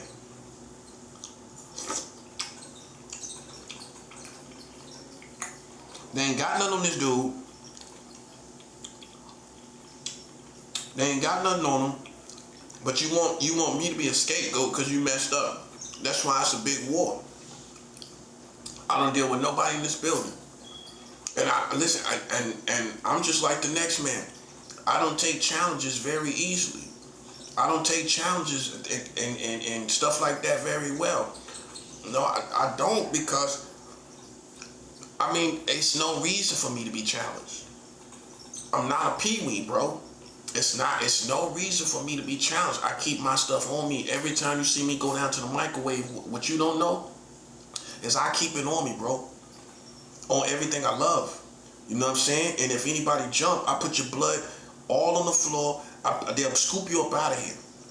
And that's facts, bro. I'm just saying, that's me. That's me defending myself. You know what I'm saying? I done come too far to play with people like you. Because you, to me, is just an extension of what I already went through. You're just another extension of it. Everybody here is just an extension of what I already been through. You don't get that, do you? You're not the first group of people that's challenged me like this. That's why I know what it is. That's why I know the whole thing is a sham, right? The whole building is a sham. You see how smart I am, right? Not half, the whole thing. That's why they put me in a little building so they could use the whole building. If they put me in a big building, they couldn't use all these people. They put me in a small building with all people that's against me, that know these politics. Am I right or wrong? Okay, so I'm right. The problem with that is I'm too dangerous for it. That will only work for certain people. That ain't gonna work for somebody like me. Cause as soon as somebody jump hard enough, I'm not gonna hesitate, bro. Cause hesitating, I don't know where that's gonna lead me. So if I go in, I'm going all the way in. It's just what it is. I'm just letting people know, bro. I'm letting you know right now. Cause whatever got you sizing me up, nah, I'm too dangerous for it, bro. Cause I get triggered, like a real dude. A real dude get triggered. Not cause he triggered mean there's a chain reaction for certain things people do, right? If you keep talking, if you keep yapping and playing with me, listen, man, I get triggered like the next dude. I get triggered like anybody else. And if you keep playing, I don't know what I'm gonna do. I don't know. That's what makes me dangerous. I'm dangerous not to myself, but I don't know what I'm gonna do. I can't tell you that. I can't predict it.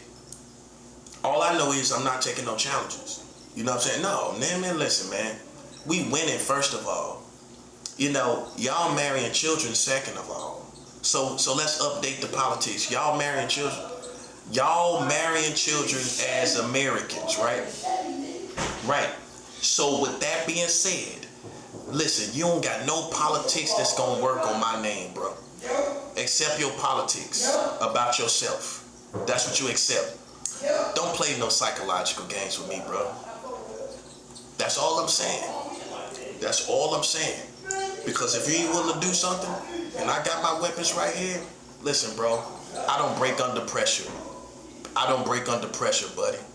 You got the wrong dude, bro. I don't break under pressure. You can come like the police. You can say what you want. That's all witchcraft. Y'all gotta pay for what y'all done. That's it. You trying to get a way out. It's no way out. See, a weak person would take the blame for what they done. They'll put on a weak person. They'll use them as a scapegoat for where they know they messed up. You messed up. You messed up. You died. And it don't matter how many of you there are. It's what it is. I haven't lost. I don't play those games. I don't care. I don't care about that. That's all You see whatever you heard that? That's all psychological games, man. Listen, let me tell you something. I don't get this far being stupid. If I call you on what you done, and then you gaslight and say, I lost, how? I already knew what you was doing. How I lost? I didn't lose. You threw stuff, it didn't work. Okay, that's it. That's all that happened. I'm still here, I'm still talking about what I want. What I'm talking about, I'm willing to catch a body and go ahead and catch me a body. I'm keeping 100 with yo. I'm keeping it 100 with you. That's where I'm at. You know what I'm saying? It's not being scary. It's just like, listen, man. It's what it is, bro. Cause listen, I can't be a scapegoat because you made mistakes. You don't want to provoke me and I just post up. You don't want to pull me out this room, bro. I promise you. That's not what you want me to do. You don't want me to go on the hunt and start posting up and just waiting. Cause I ain't gonna be homies. I ain't gonna let you sit around and try to talk to me. That ain't the energy. That ain't gonna never be the energy in this building. Okay, it's over, man. Y'all gotta pay. You gotta pay for what you done. You couldn't fade me. You're not gonna fade somebody like me. I've been around prisoners. I've been around felons. All you doing is talking loud, trying to do witchcraft. You and the little fat girls in there. You and the little fat little girls. All you're trying to do is use witchcraft, man. That ain't thick, that's fat. Okay, that's all you're trying to do. That's all you're trying to do. Use fat girls and playing games with me. It's not gonna work, man.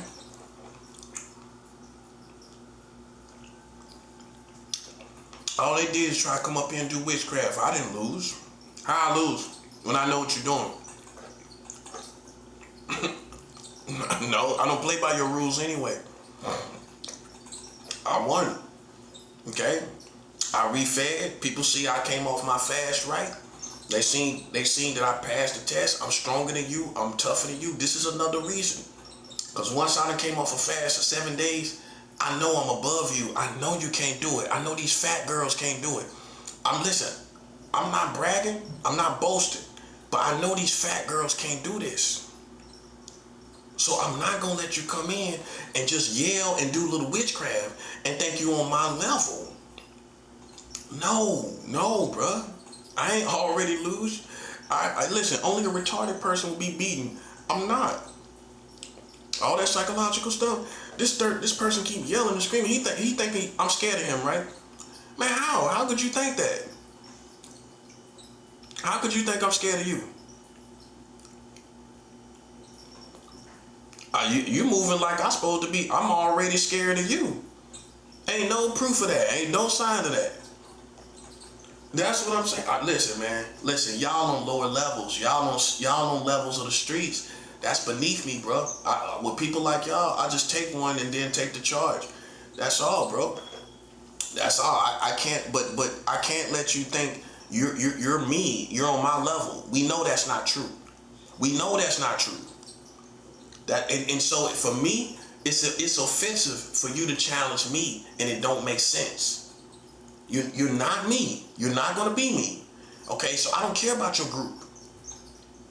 This is what I've established. This is what I'm establishing over and over again about these Freemasons. This is what I'm establishing about these Freemasons and these Illuminati members.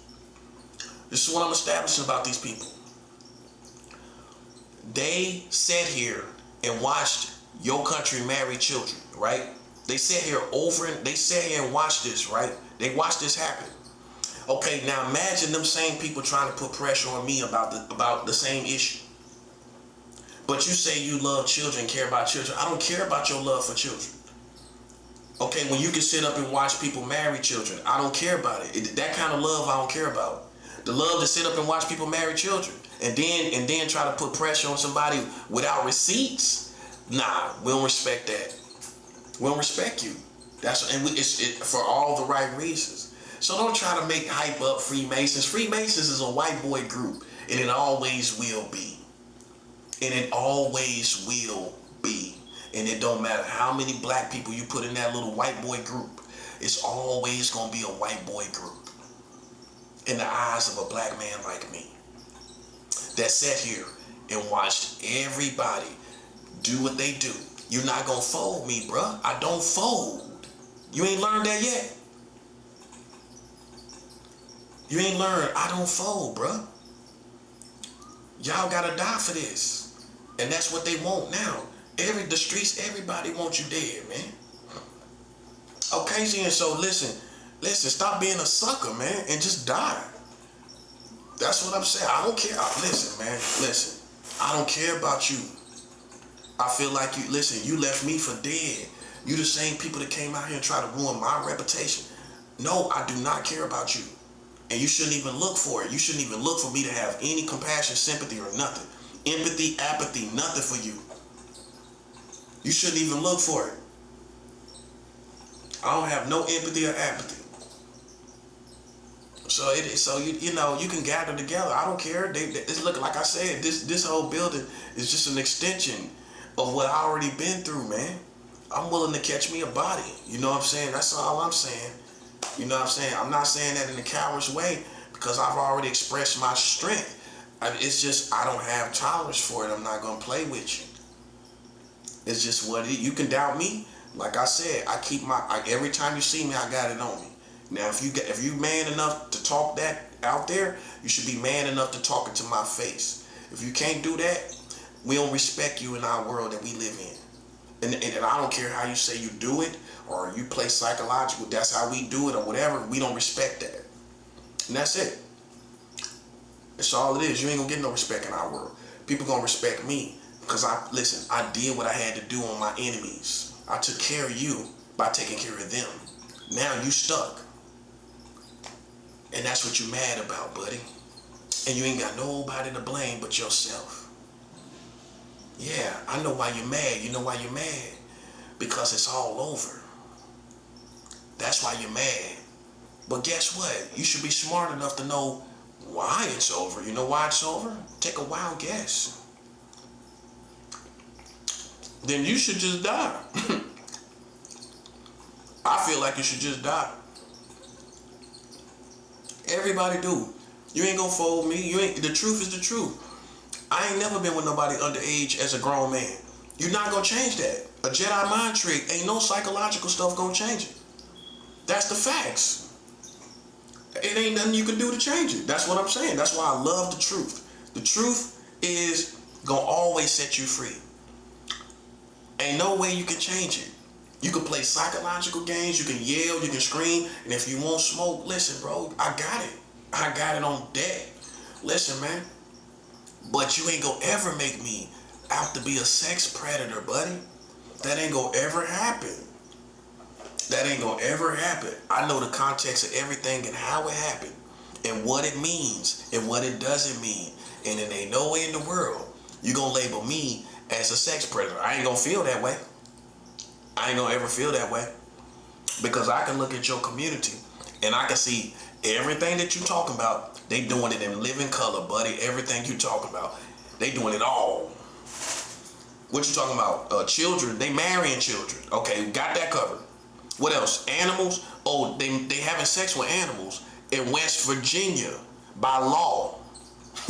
By law. So you put it together. One state versus one other person. Some random person. But a whole state gets to have sex with animals. Got that covered, right? So the American government does that, right? Right. Before that, they had 4 states that had sex with animals. Hawaii was one of those states. Did you know that? Hawaii has a history of allowing people to have sex with animals. You got that? You don't put, listen, I'm black, you don't put no fear in me, bro. Let's stop the games. It ain't none of that gonna work. Cause I know that's why you're doing it. Come on, man, listen, that's what made me black, bro. And guess what?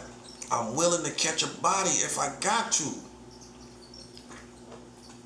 I've been around killers, bro, on everything I love, man. I don't know what else you're trying to insinuate. That's how I'm looking at it. Because somebody that came to this door and asked him what happened when he came in. Only difference between me and you is I know once I do something, I'm gone. I gotta go to prison. That's the only reason obviously I haven't done nothing to you because I know once I do it. Okay, so we understand that, right? Okay, so that's the reason why. Now, if you listen to these people out here, we already know how Americans are. They love to build a case like we got you, right? But I got weapons. That's what I got. I got weapons. That's what I got. I got you almost facing World War III. That's what I got. Okay? And that's that, man. I'ma let suckers be suckers. That's played out. We got you. It's on you. You know, that kind of mentality. Nah. Listen, buddy. You ain't got nothing, and you ain't got nothing on me. And listen, the bottom line is this. God is on my side. Now, if I come out there and I challenge it, and listen, buddy, listen. You ain't gonna be nowhere in sight. I promise you that, man. Okay? Listen. For anybody that think they gonna be the person to play with me, buddy, you haven't even seen what I got, buddy. Once you see it, it's too late. You're not gonna be able to do any karate games. Anything you think you're gonna do, I bet it won't work. I bet it won't work.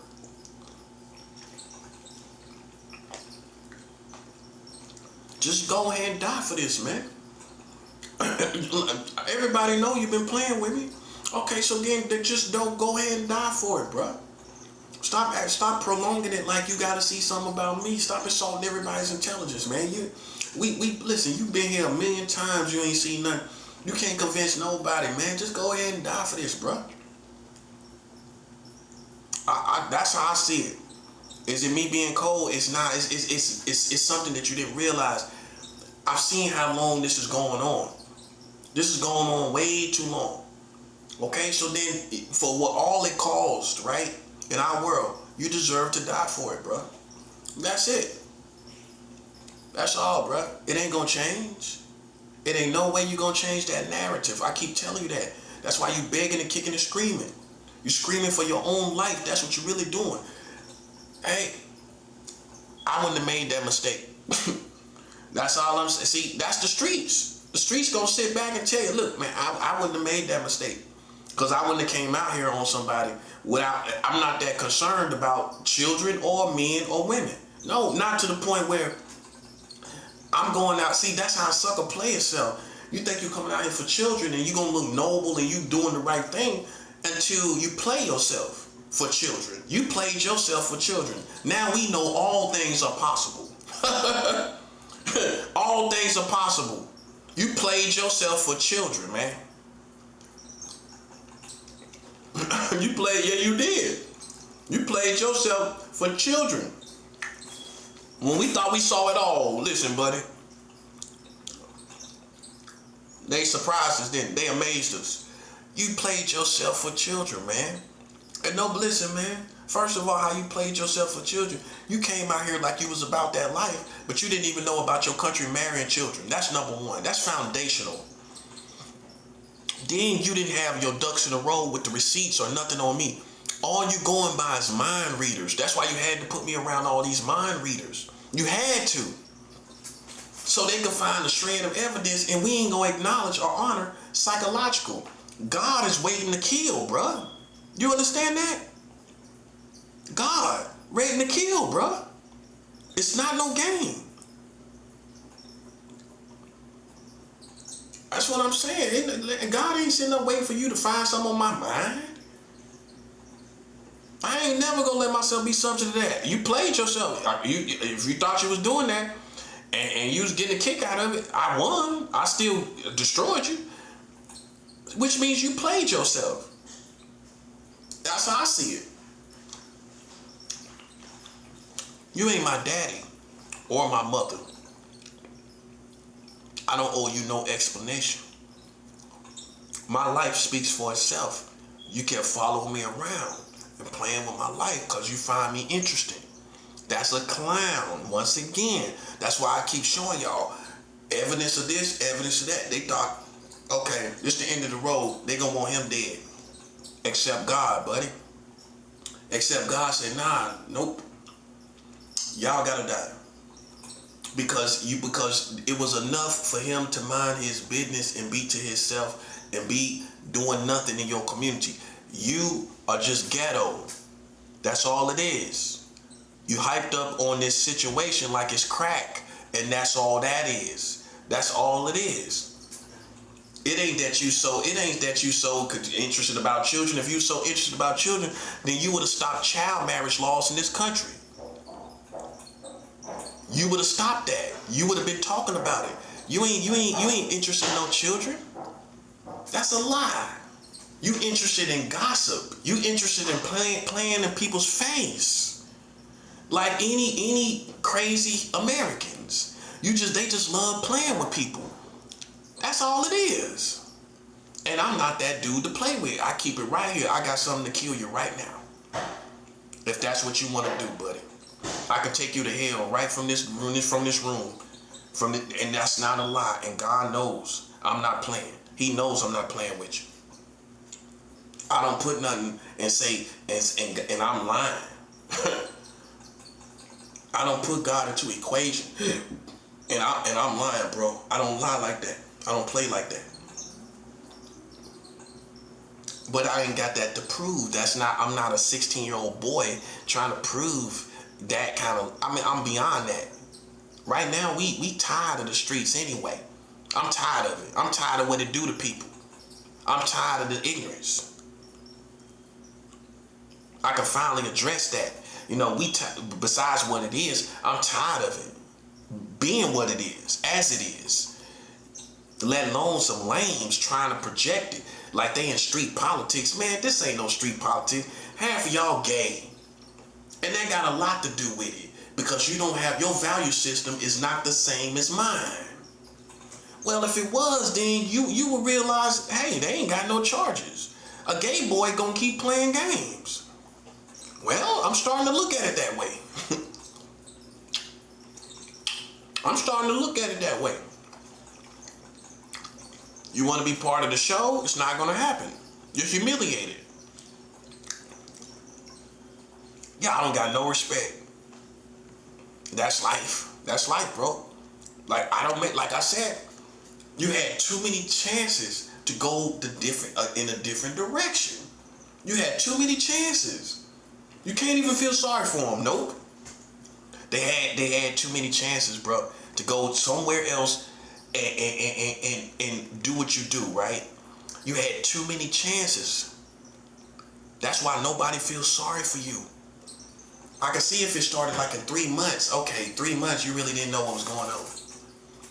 Years of playing with this person? Nah, that's all over, bro. That's all over. It's just our time. That's all it is, man. And that's why we ain't gonna let them spoil it. We ain't gonna let people make us feel like they do. They butthurt. We not butthurt tonight. Nah, we not butthurt tonight. We might have been butthurt another night, but we ain't butthurt tonight. We doing too good. The leader of Iran is the son. That's the same politics. You're gonna get. It's gonna be worse. It's gonna be Iran. Is gonna be worse, buddy. It's over, man. You ain't. I told you, I'm solid, man. I don't hang around killers and a dude that was on death row. Did you know that? I've been around somebody on death row. Won't you tell that little pudgy fat girl? I've been around a man on death row, buddy. Won't you tell her that, man, what kind of person I am, man? I've been around somebody on death row, bruh. That's a different type.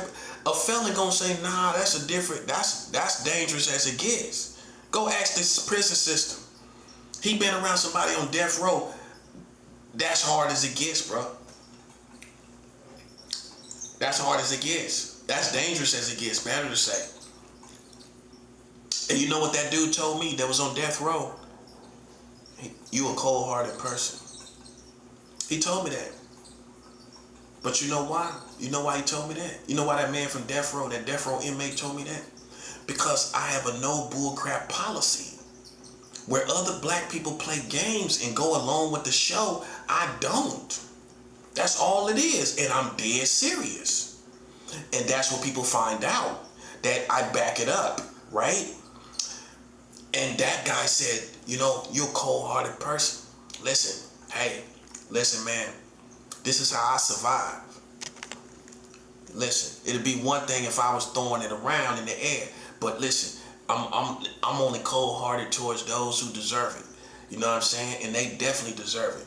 If you playing in my face, you definitely deserve it, bro. And that's it. I don't care. That's why I don't have no compassion for this whole building. I don't care how you feel. You know, you can go tell your mama how you feel. You can tell your daddy. You can tell him I said, hey, why you at it? You know what I'm saying? Tell him I said hi. You know what I'm saying? Tell your mama I said hi.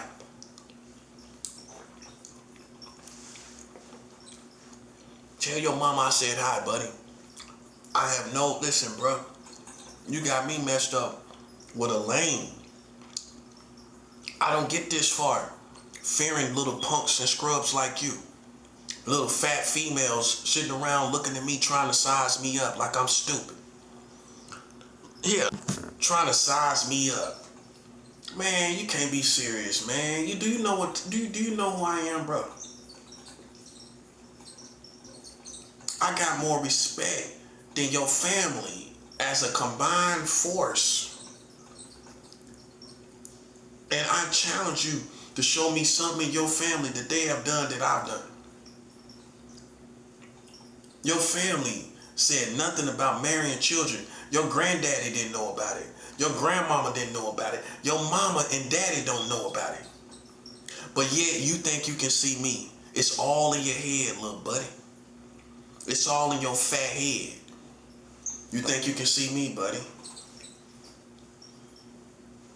That's all I'm saying, bro. Listen, don't get me started, bro. Don't get me started, man. Because y'all deserve it, bro. Y'all, on everything I love, you deserve what I feel. You deserve what I gotta say. Okay? Listen, I don't care about if you think I'm fake. Every man I ever met that I respected, somebody else called him fake. Somebody else criticized him. Somebody else treated them like they were suckers. It ain't nobody that comes above that. So I don't care about that. Long as you know, with you trying me and playing with me, listen, I'm always armed, buddy. I let that roll off my back like water off a duck's back. Because, listen, man, think about it. Every person you ever met that was hard, like let's just say these rappers, you know this dude is 100. I can go find threads where people just treat him like he was a dog. Talked about him like a dog. Females too, everybody, anybody you like that's hard. Anybody. Like for me it's Birdman. You know, I can go find threads, people talking about Birdman, but I know they ain't gonna say that to his face. Think about it, everybody. They gonna say, listen, I couldn't believe it, the stuff I seen, cause I know he 100. I'm like, man, I can't believe this stuff they talking about. Knowing I know they ain't gonna say that to Birdman face. Even Master P, even all them dudes, man, they ain't gonna, they can say whatever they want to say about P, but when they see P, they ain't gonna say nothing. They ain't gonna, listen, man, P just got in the game and got bread. You know what I'm saying? Let's just be reasonable, man. This dude was a CEO of a record label. You know, he gonna get opportunities and everything. Was he fake? No, I don't know. I would never say Master P was fake, bro. No, nah, man. Some people went as far to talk about stuff, man. We live in a time now, man, where people talk about people. They and I know they ain't gonna say that to their face, bro. And that's how you gotta treat it. And what that says about them, we don't respect them. No. Now if you pulled up, you show me a video where you pulled up on P and you talking to him reckless in his face. I mean, you know, I ain't gonna respect it, but a lot of people would have more respect for that situation. But if you can't pull up on somebody and produce a video when you talking reckless like you talk reckless behind these videos, man, listen, man, we don't have no respect for that, bro. We don't have no respect for it. And that go for all the Illuminati, all them Freemasons, all y'all little gay dudes. Y'all ain't gonna never step to me face to face. So, you know, we don't listen, we don't acknowledge you at all, buddy. I done checked you in public. I done checked you everywhere I went. You know what I'm saying? That's it, bro. I gotta separate myself. You know what I'm saying? That's real. Because if everybody can see everybody for being real recognize real, then why people putting their mouth on these real dudes, bro? That we know will catch a body. That we know will put money on your head.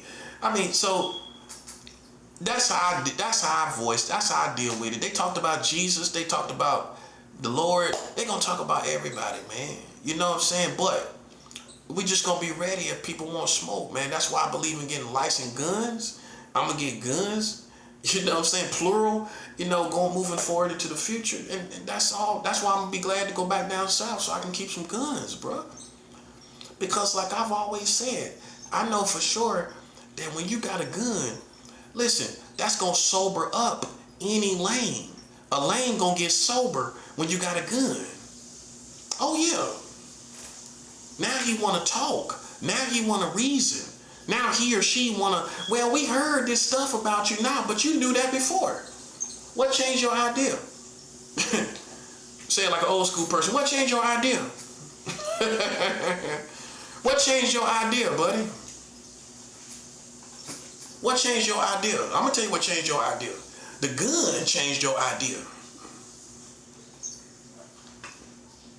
Yeah. You just mad because you set up a whole, let's tell it how it is so you know I know.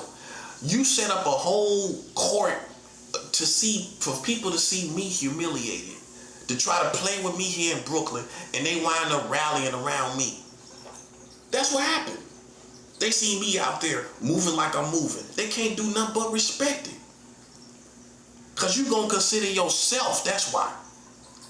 You ain't gonna say, oh, because they got kids. You ain't going to care. If it's you going through this, you ain't going to say, oh, well, for the sake of the kid, you ain't going to care nothing about their kids after all this stuff. You ain't going to want to hear nothing about it. But you still ready to hear something about it because you live a different life than I do. Now step in my shoes. You ain't gonna want to hear nothing about no kids. And that's okay, long as you ain't out here doing nothing. You know what I'm saying? You got the right to feel the way you want to feel. And that's that. You can't change how I feel. And I've been through all this stuff. You ain't been through it, man. That's what I'm saying, man. That's why, like me, I don't crash out. I spaz out. You understand me? I don't crash out, I spaz out. I crash you out. Because I'm going to do it good, quick in the jiffy. If you think I'm going to sit up and size you up, listen, I'm going to do it so quick, buddy. You look like you slow. Like you slow in your head. I'm going to do it so quick, buddy, you ain't going to know what happened. I slice you up like a pizza, and before you even blink, it's already done.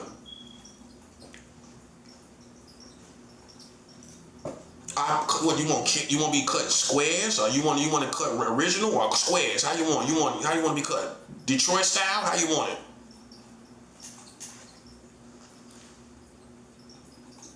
I cut you in squares, or I cut you like original pie. How you want it? You want Sicilian slice? You want Sicilian slice, the block slice, the big block? You want me to put you in a big Sicilian slice? You want me to cut you into a Sicilian slice? I'm not playing around. I don't let lames like you climb my ladder. I throw the ladder off the ledge. For lames like you, in fact, lame girls like you, I push the ladder off the ledge.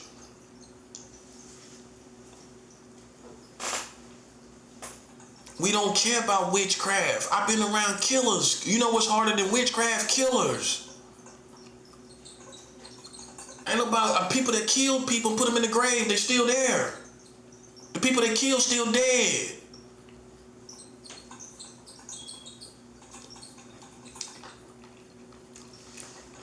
It's not a game. It really is not, bro. I don't do this for theatrics. This is not theatrics. This is not a game.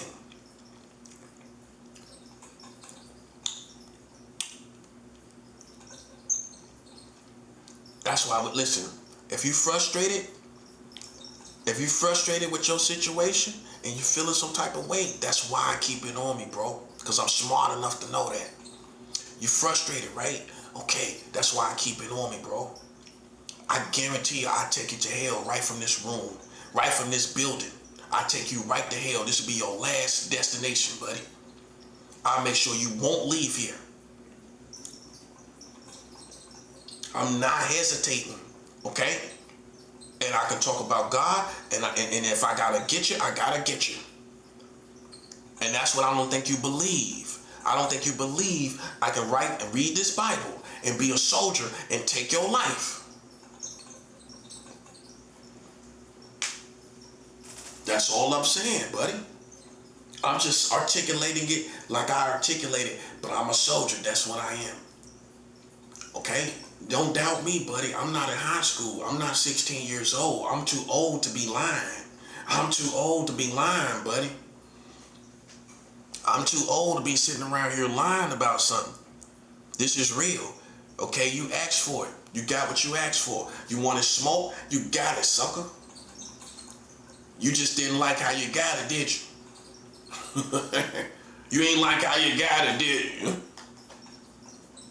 You ain't like how you got it, did you?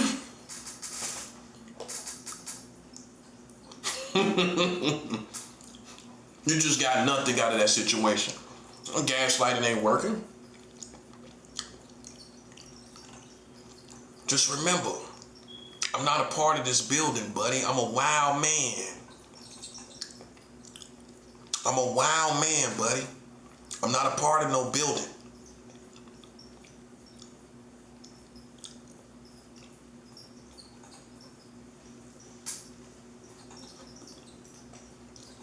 Ain't no way in the world I hesitate these days. That's what today is all you need to be worried about. Today, I do not hesitate. Okay? That's all you need to worry about. Which means I pull it out, I'm taking care of my business quick, buddy. It ain't gonna take me a minute. It ain't gonna take me 60 seconds, and I'm done. I promise you that. I ain't doing nothing. Listen, it ain't gonna take me, everything I'm gonna do is under 60 seconds. It ain't gonna take me no 60 seconds. Think about that. I guess people got it in their mind. It'd be 10 minutes. Are you kidding me? It ain't gonna take me 10 minutes. I'm done in less than 60 seconds. Listen, man, I don't act, I don't play games. Okay? I take the time to say this, act like you know. Because you the one making mistakes. I'm not making mistakes. All that yelling, man, I can come challenge you. I guarantee you gonna act like you don't want no smoke. I'm that type of dude. I come challenge this. I come challenge all the yelling. I come challenge all the yelling. That's always what I feel like doing anyway. I come challenge the yelling, all the yelling and screaming. You want me to come challenge it? Man, you a weirdo, man. You ain't built like the streets, man. Stop playing with me, bro. Stop playing with me, man. You see how I be talking? This how a real one gonna talk, man. Listen, man, I come challenge that, whatever it is. I can come challenge it. Hey, listen, a lame ain't gonna say that. No, sir. A lame is not gonna say that, buddy. Listen, see, you don't, listen, man. Listen, bro. Listen. I think you don't realize, man, you thinking a little too deeply about me. It's you that don't realize you can be killed. I mean, I think you the one need to be told that. Well, ain't you the one that's over here in my lane playing with me? Well, I think you need to know what I'm already insinuating is that you can be killed.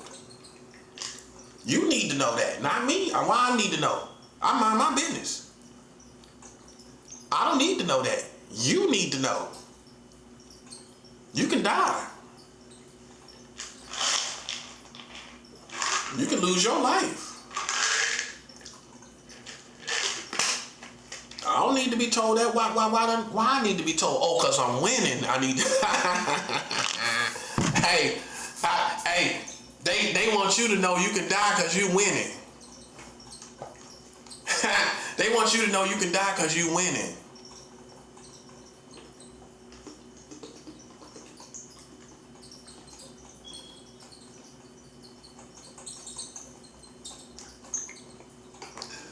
Well, tell me one other reason why I need to know.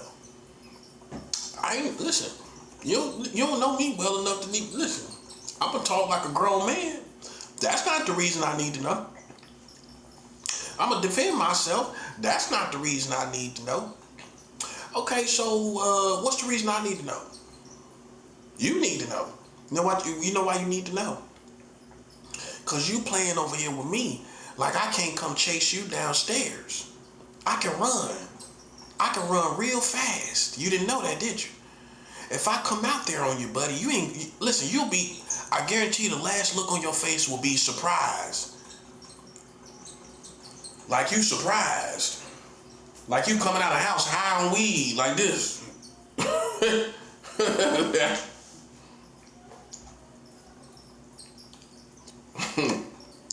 Listen, man. You messed up. You deserve to die.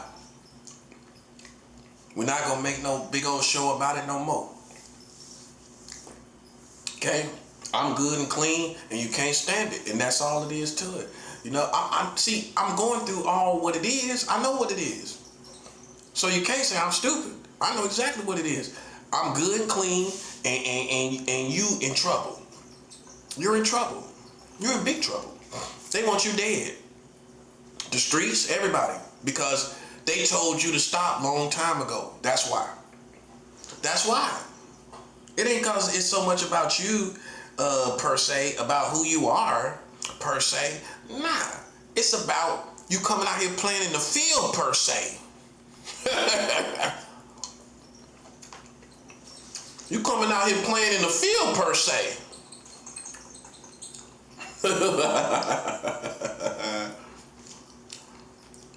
That's how it is. I'm a soldier, buddy. I'm a good soldier. I'm a faithful, loyal. I make mistakes. I get back right with God, buddy. You ain't got me in trouble. I ain't under pressure. Hey, I'm telling you, bro, listen. I just came off a 7-day fast. The worst thing you want to do is play around me, buddy.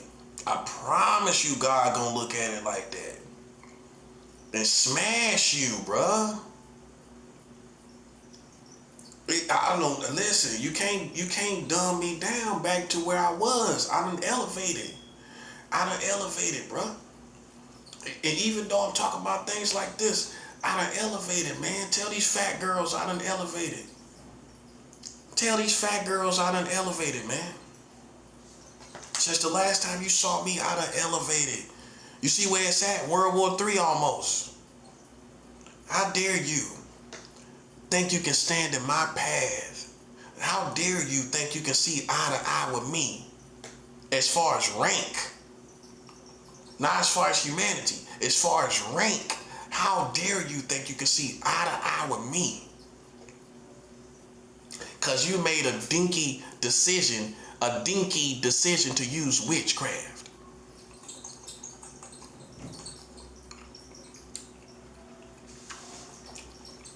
How dare you think you can see me? I'm offended that you think you can see me, bruh. That's why, would you take anybody seriously like that? Look at this stuff going on. Look at all this, man. And they still can think they can see you. Nah, that's cool. I'm cool on that. Nah. Look at that, man. Look how big this stuff is. And they still think they can see us. So that means anything else we do, man, they think they can. You see what I'm saying? Would you wanna compare yourself to people like that? No, bro. Because the truth is, man, once they see we winning, they won't acknowledge it, man.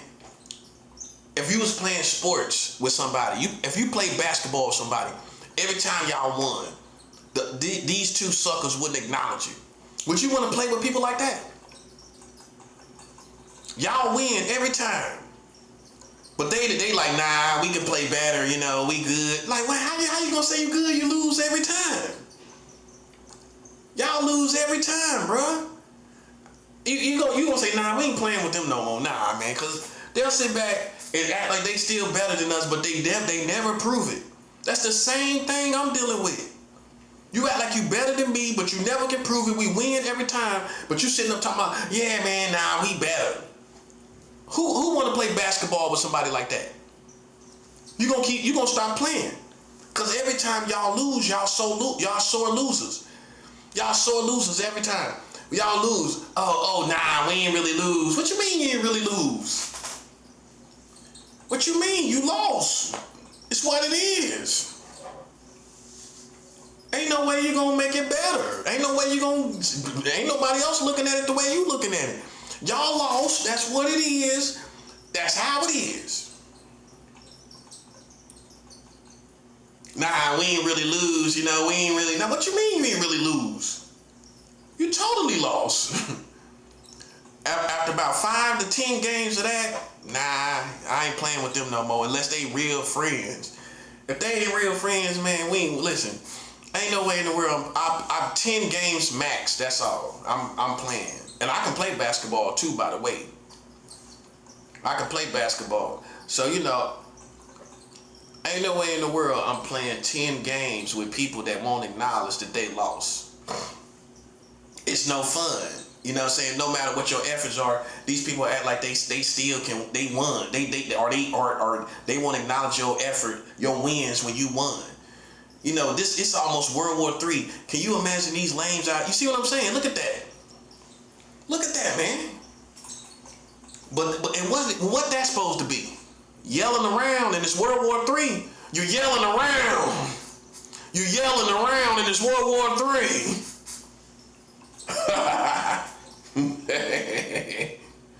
You're yelling around in this World War. Glory to God. You yelling around in this World War III, ain't you?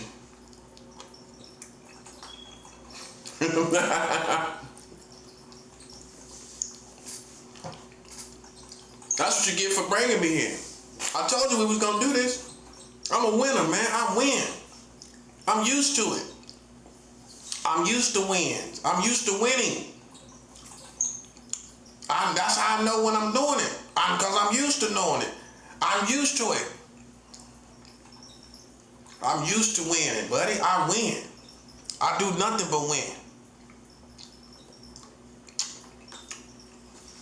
That's all I do. I got money going down to Mexico. I got money going out there to the Middle East. Look at that, bro. Can you imagine them comparing themselves to us, man? No, bro, hold up. I said, I'm sending money to the Middle East. I'm talking about where all that stuff is going on right now. In the middle of it. Lebanon. You know what Lebanon is at, right? Okay, Lebanon is getting bombed by Israel. I'm sending mail over there right now, bro. I didn't even try to do that. Nah, I ain't try to do it. Before that popped off, before them ships was even over there, because you remember he had the ships over there. before the ships was even over there, I had already sent mail. I sent $4 million over there. How you sent $4 million? You lying. Because when you say USD, the United States dollar, they have to exchange it for their own currency. When they exchange the money that I gave them for their own currency, that came out to be $4 million.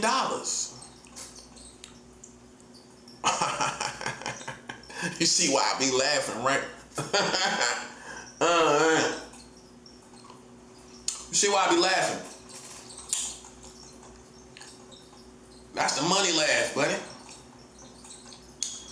Because before the world ended, man, I still made money, $1 million transactions. I took that first walk when I took that $1 million transaction. And people gonna respect me because, like, man, not that you got money, you sent out money. We respect that. You sent out, instead of getting millions, you did unorthodox things like God people should do. You sent out millions. We respect that, yeah. We look at it like that. Oh, instead of taking it, you gave out your first millions of dollars. Before you got it, you sent it out to other people. So how we can say you can't have it? You sent it out to other people. I told the preacher to take $4 million for itself. How much was it? Yeah, I told him to take $4 million for itself. For his personal account. I gave somebody $4 million. You ever done that?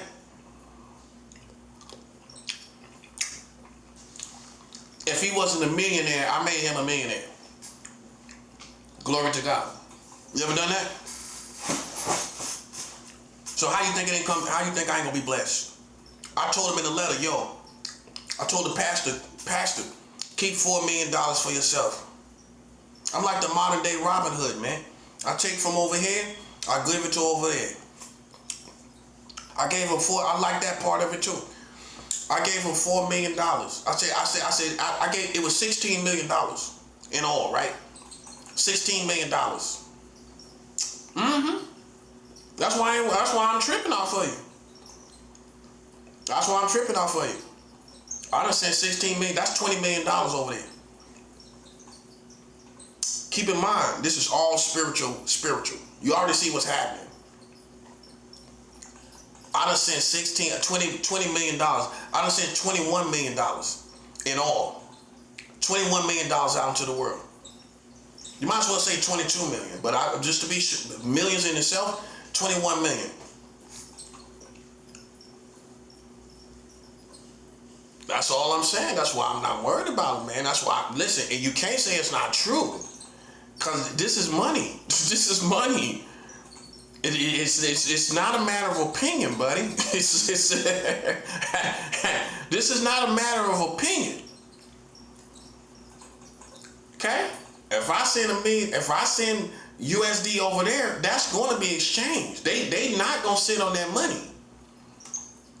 I make things look so easy that people don't even think, bro. I promise you they don't. If this money go to another land, that's a whole nother land, bro. That ain't over here. That's a whole nother land. Literally, bro. That's $16 million. 16 million in a whole nother land. Let that sink in. A whole nother land. That's all I'm telling you.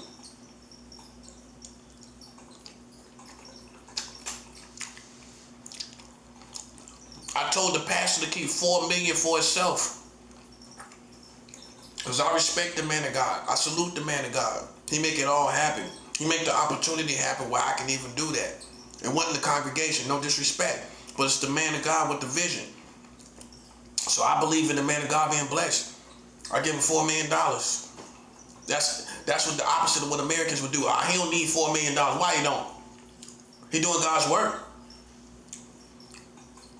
I give him $4 million. Boom. Yes, sir. Yes, sir. That's what I do. That's why you can't tell me how. You listen, I know I'm a good person. I know I'm a good person. My heart ain't just, I just want to hurt people. No, I want to give. I like helping people. That's why I differentiated. Yo, take $4 million for yourself. I'm on the level I'm supposed to be on right in 2026. I'm right where I'm supposed to be. While I'm heading, I'm giving millions of dollars out. That's how I'm supposed to be right now. That's what I'm doing. $4 million for his personal account. So he got records of that. He got it where he don't have to explain to nobody where he took something from me and used it for himself. He got the receipts. I signed off on it. I put an extra signature right there where I said it. That's what a professional do. I put a signature right there where I said it. That ain't professional. That's absolutely professional. You got a signature right there where I said it. Take this for yourself, Pastor. Take it for yourself. Take the money. Boom. I give you $4 million. I signed off on it. Put a little signature right there beside where I said it. I'm not playing no games, bro. That's what I'm saying. And nobody in this building has done that. That's what. Now imagine you comparing yourself. That's real though. That's not me bragging. That's separating low-level ranks from high-level ranks. That's what they do in the military. The military ain't gonna let you stand in the face of a general and you a buck private. You somebody that just came through boot camp.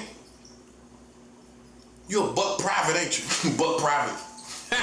You a buck private, ain't you?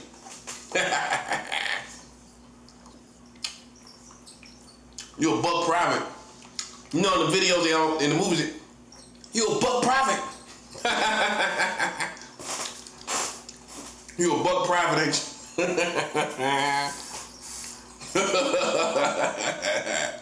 you? You a buck private. You a buck private. You a buck private playing with a general, man. It's unacceptable. It's arrogance from the American culture. That's where it came from. But look at things in reality. That's what scares them. They scared to face reality. They are. Because when you see I'm doing stuff like that, you already know you're in trouble, bro. Come on, you already know that. That's why I try to tell you, just stay out my way. Because listen, you're nothing to me. People in this building, you're just an extension of what's already going on. I don't care about you. In other words, I fry big fish. You can't even make me a fish sandwich. You ain't even big enough to make me a fish sandwich, buddy. That's a 7 hour. I fry big fish. I got bigger fish to fry. You can't make me a fish sandwich. You couldn't even fit on my bread. You know what I'm saying? I don't get nothing from hurting you. That's why I don't worry about it. That's why you don't have to worry about it. I don't get anything from it. If I catch a body, preferably, I want it to make it count. I want it to be somebody that got, you know what I'm saying? They got a lot of money or whatever, or some big person. I don't kill broke people like these other black people. They kill broke people. I don't kill poor people. I don't set out to kill poor people. These dudes in prison right now for killing poor people. Like, hey yo, some of you rappers, listen, that's a bar for you. All these rappers killing poor people. They go to prison bragging about killing poor people. The dudes they killed had less than $50,000. If you kill somebody with less than $500,000, that was a poor person. Like the rest of us. You know what I'm saying? Now, when you kill people that's worth millions of dollars, now you're talking because somebody gonna come back around and put money on your head. If you kill a broke man, you ain't got nobody really to worry about in some cases. 30% of the cases, you ain't got to worry about nobody coming back. Easy. I'm being generous. It's really like 60% of the cases. You ain't got to worry about nobody coming back trying to do something to you. That family gonna go mourn, and they want their family not to get involved and go get a charge because of it. They family gonna come out there with guns, talking reckless in the beginning, smoking weed, drinking liquor, talking crazy and everything, and break down crime. And the family gonna tell them not to go out there and do nothing because everybody gonna know they did it, and that's true. That's why you can't do nothing in the streets. If y'all retaliate, some people don't care, but if you retaliate too quick, everybody gonna know you did it. It's obvious. Investigators gonna put it together. You know, you can't. They gonna figure it out. That's all they looking for is people in the family retaliated. That's what happened. That's obvious. I don't kill broke people. I don't kill poor people. Half of these people got bodies, the people was poor. You kill somebody that probably had less than $5,000 in the bank, guaranteed. What's that? That's nothing. Now kill somebody that's worth millions of dollars where they can put money in your head, or their family can do it. After they gone, they can go get 100K out the. Somebody kill you easy for 100K. These days, less than that. Man, I say about 10K minimum. You can somebody catch a body for about 10K. About 10K, that's about right. It ain't gonna be, you can't be lower than 10K. I mean, well, some people, but most people ain't gonna do nothing for but 10K, $10,000, okay. Somebody, they gonna think about that. Anything more, they gonna probably do it. 10, 20K, 30K, 40, 50, 50K, $50,000, $80,000, $100,000, 100K. But if it's somebody like me, it's not worth it. God gonna listen because it's too much to come with it. And that's how it's supposed to be. See how it's supposed to be? You can't play with the wrong people. You can play with broke people. You thought I was just somebody that was broke. Then you realize, oh, this person changed everything. Through Christ Jesus. Not on my own. But God do want people to see my rank. See, so I gotta get off on this. Like you as a preacher, I don't expect you to get in this lane because, and I'm not being arrogant, but because it's not your lane. So how could you ever get in this lane? You can. Okay, I'm supposed to be talking like this based on all these politics and everything that happened. It all makes sense for me. But if you ain't in these politics, how would you make sense in my situation? So I'm supposed to be talking like this. You just gotta put your thinking cap on and really, really discern the situation. You know what I'm saying? Because God got his soldiers where we out here getting respect for his kingdom in the streets on these ground levels that you ain't getting respect for God's kingdom at. That part. We getting respect for God's kingdom right here in the streets, right? And you can't do it like we doing it. So you gotta respect that and say off the strength of them getting respect for God's kingdom, okay, I gotta respect that. Cause I can tell that person's spiritual. He talking about fasting. How he gonna be some street person? He talking about fasting. He'll just leave it alone, and I'm gonna talk about smoking weed and smoking cigarettes and drinking, and the streets, and give me a pistol. That's what I'm gonna talk about because I don't gamble. You know, I'm gonna get me a gun. I'm gonna get me more guns. I could be talking about that a lot and all of that, and not talk about fasting at all. You know, so you gotta understand and read between the lines. You know, and tell when God is getting the glory. You know, because before it's all said and done, God has a problem with all these street people, bro. I'm telling you right now, that's the real ones. That's the real streets. He got a problem with that, and definitely he got a problem with these lanes because they falsehood. That's falsehood. That's what it's called. That's what it's called, falsehood. That's why I stress every time, look, bro, when I was a kid, I did childish things, right? As a grown man, listen, I'm not lying to you, bro. You ain't hearing nothing where I'm lying. That's why you don't hear me talking about I sold 50 kilos of cocaine. You ain't never heard me say nothing like that. You ain't never heard me say, oh yeah, you know, I sold weight. You know, I used to be the big dog and sell weight. You ain't gonna never hear me say nothing crazy. Then that's when people hate you. But if you speaking from the heart and telling people, you know, who you are, you either gonna challenge that or you don't know. You can't say if it's true or not. We ain't talking no stories. We talking about my heart. You can't tell me if my heart is true or not, bro. I personally, man, at this age of my life, pride myself on, I ain't gonna let the real soldiers down by lying, bruh. That's just my credit. That's just me. You know, I ain't gonna let the real ones down and let them down and I was a clown. I was fake. You know what I'm saying? That's how they feel too. I ain't gonna let nobody down, bro. Like, they believe in this dude and he came out to be, you know what I'm saying, fraudulent or whatever. Am I perfect? No, I am not perfect, bro. You know, and I don't pride myself on not being perfect. I don't pride myself on that. But, you know, every man got his limitations, bro. Every man. Every man down here got his limitations. I don't care who it is. It ain't being weak. It's your limitations. Every man got them. You know, and the truth is, man, all we really dealing with, man, is a lot of jealousy, man. That's really what it is. That's really what we dealing with here. You know, is a lot of jealousy. You know, and that's really what it is more than anything else. Is a lot of jealousy.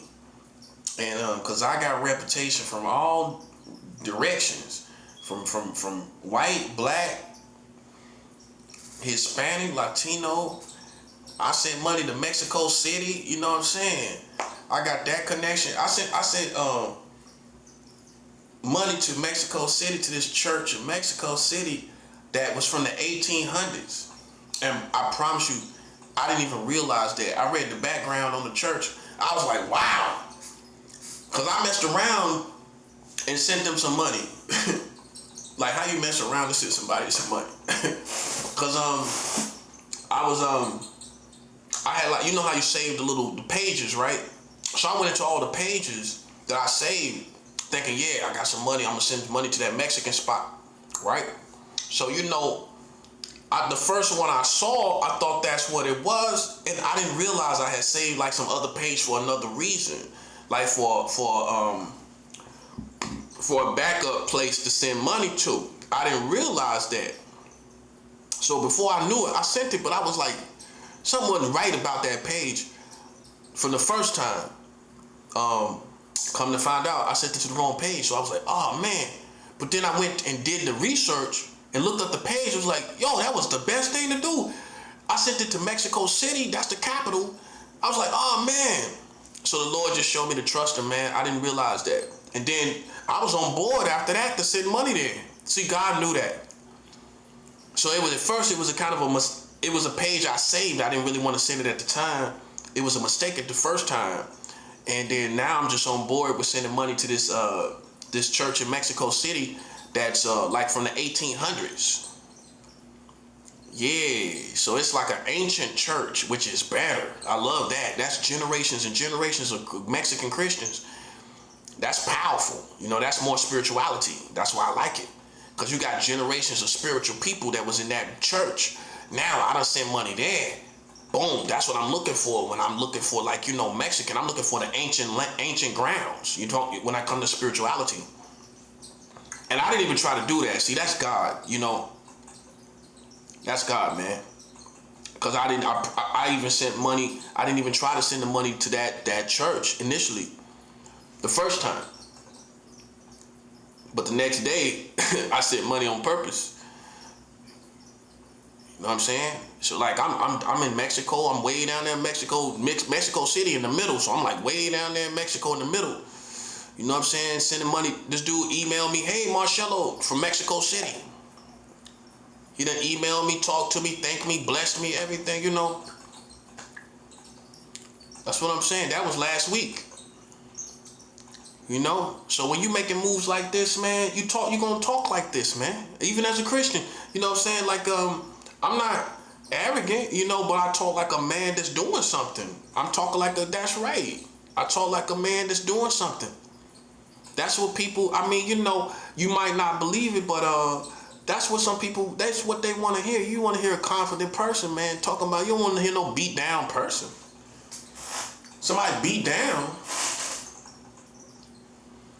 You know what I mean? You want to draw on somebody's strength. You know, somebody's doing something, and that inspires you. That's what I say it for. I promise you that's what I say it for. I want people to be inspired to do the same thing.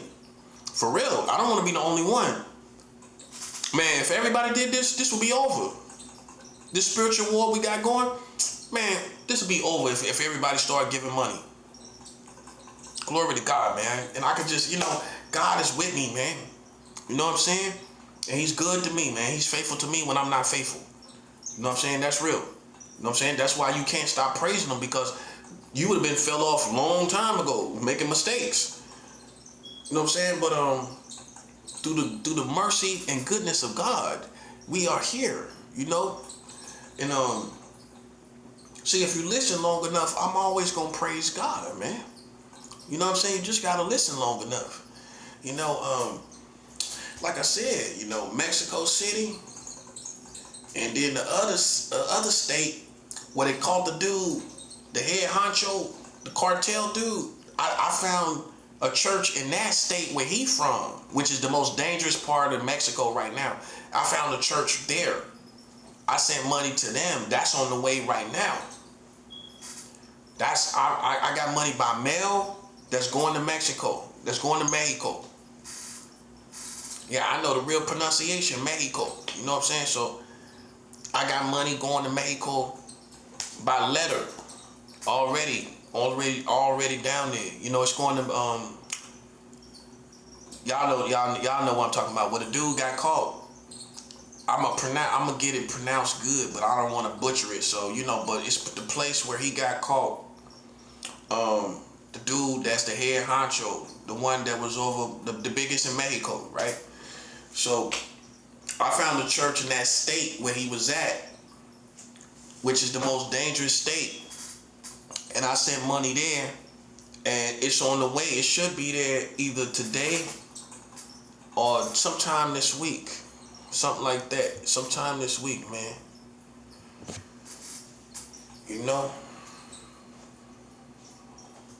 Yeah.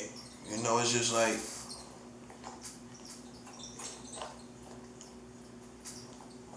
everything's going good. I come off my refeeding. I just went on a 7-day fast, like I said. And it went good. It went real good. You know what I'm saying? Like, I had no complications this time. You know what I'm saying? I had no snacks. I had no food. When I say I went on a 7-day fast, some people don't make it clear. That don't mean I ate in the morning and then I fasted and no disrespect, because I do know that gets results spiritually. But the most powerful type of fast is gonna be no food. No food. It's gonna be no food. It's gonna be no food, right? So I didn't eat, and I say humbly, for 7 days. I say this to show you what I do and what to do too. God knows this, and for people to see. I talk about the spiritual kingdom in rank, right? As like spiritual military. And if you claim a certain rank, like your Green Beret in spirituality, then I expect you to be doing certain things, to be skilled in certain things. And we're gonna put everything in rank. That's how it is. Because it's a lot of people that claim to be like spiritual Green Beret or spiritual Navy SEALs, whatever you want to put to it. And when you boil it down, they're not fasting. They're not doing 7-day fasts. So it's like, okay, let's discern ranks. Let's discern ranks here.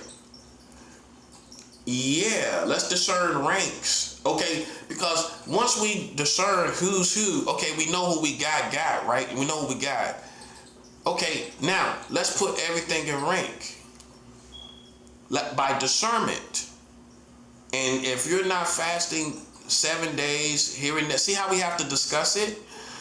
If you're not fasting on those levels, then we're not going to put you up here to fight witchcraft and these you're going to get defeated. You're going to be defeated. You got to be fasting. You can't be up here and then just rebuke. You gotta fast for 7 days. You gotta fast for weeks at a time sometimes. I done did 14-day fastings, 3 weeks. I did 3 weeks. No food. 3 weeks. That's what I'm saying. They don't know that about me, bro. I done did 3 times harder than this. They didn't know.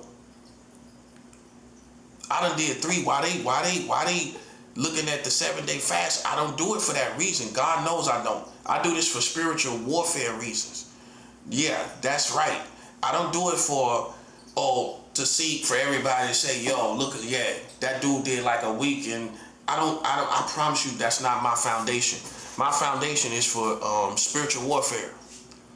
Right now with all this stuff that's going on, I'm too deep in this to be playing, bro, and to be making up stuff and to be playing games. I know what I'm doing, man. You just gotta listen and see what's going on, bro. You know?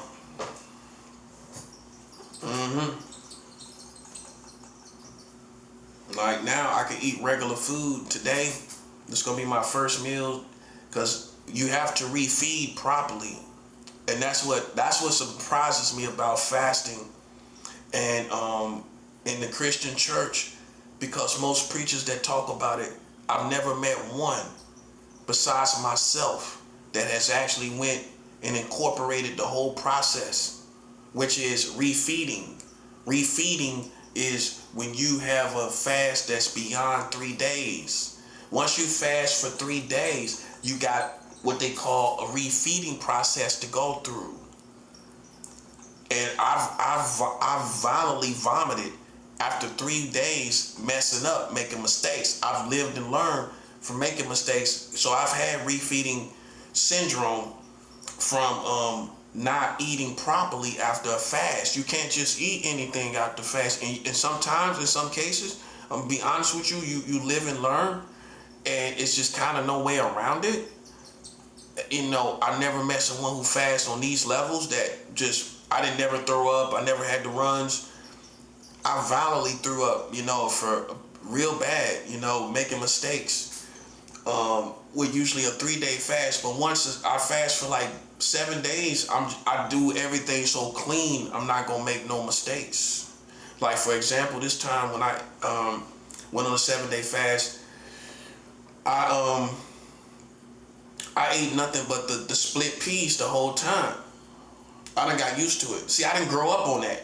You know, that's from Mexican culture or whatever, you know, that's from Mexican culture. I didn't grow up on it. So, in other cultures, you know, I didn't grow up on split peas. Maybe it's, you know, somewhere in the community of America, they eat split peas in certain cultures, in the South probably too.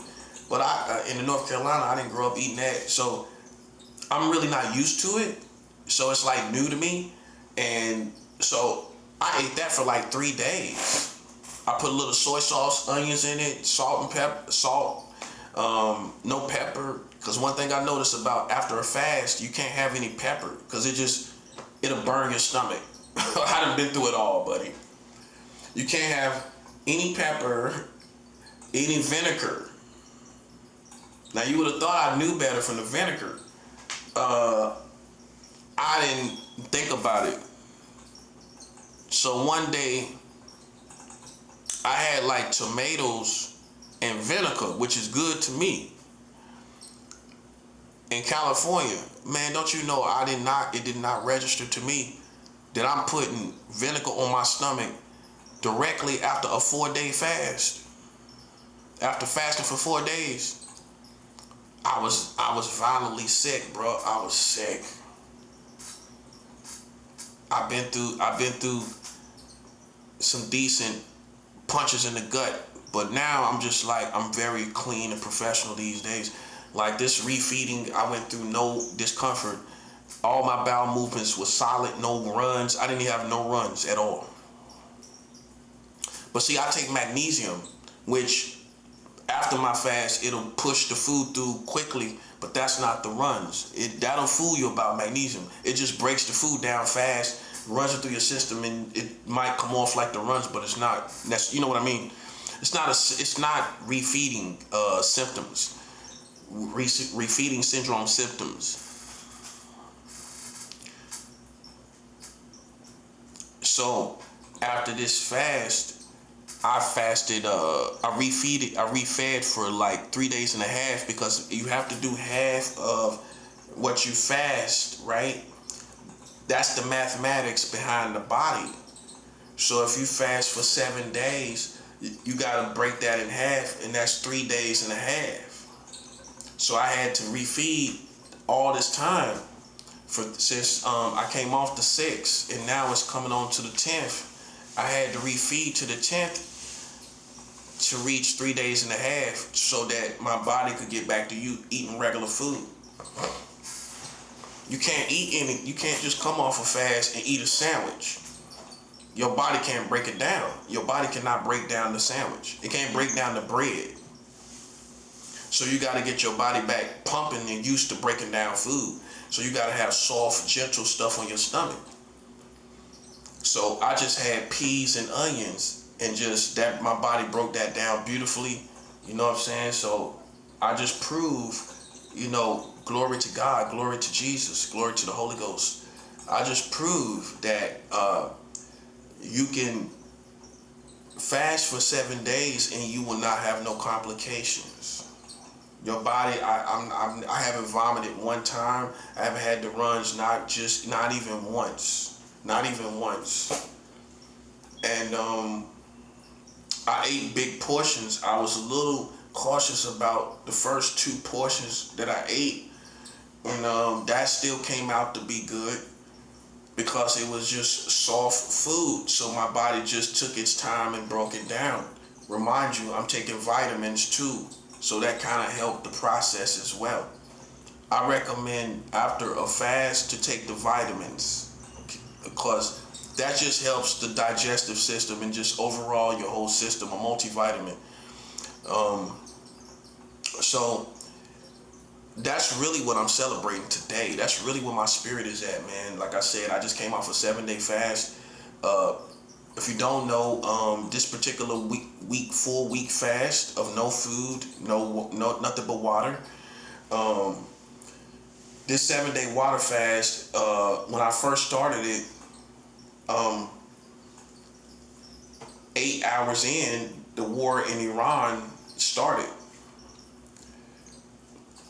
And so I was fasting the whole time of the initial first week of this war. With all the bombs and everything that initially happened, the bombing and the initial bombing, I was fasting and with the initial bombing and the back and forth and everything. And so that's how I came into it. Yeah, this is a lifestyle. I can't wait to do it again. Because I always get results. This is why I tell people, our rituals are not hard our rituals are not hard. Our rituals are not hard. We don't have to do a whole bunch of stuff. We just stick to the same method. It doesn't change much. Fasting, giving offerings, spending time in God's presence, applying His word, staying pure, getting back up if you do impurities, getting back up and staying pure. Like, I haven't had a drink in, what's this, March, April, May, June, 9 months.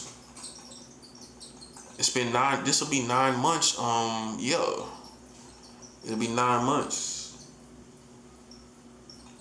I haven't had a drink in 9 months. I haven't smoked cigarettes in 2 years. 2 years. No packs of cigarettes on the low.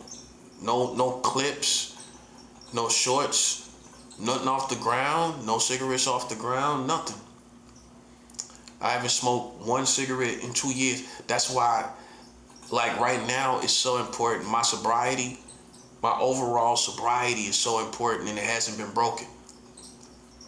So while people pay attention to the little mishaps or the little things, the little mistakes, God is looking at, I know my Lord, He's looking at, I haven't had sex with no man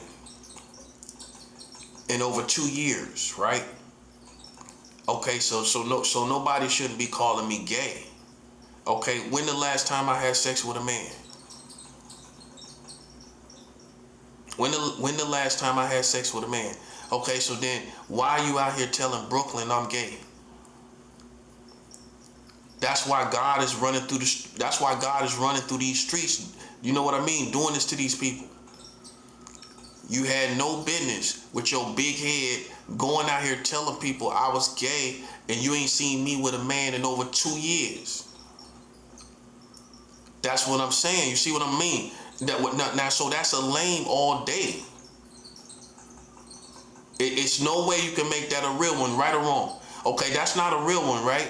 It don't matter what violence they do. It don't matter what drugs they sell. It don't matter who they are.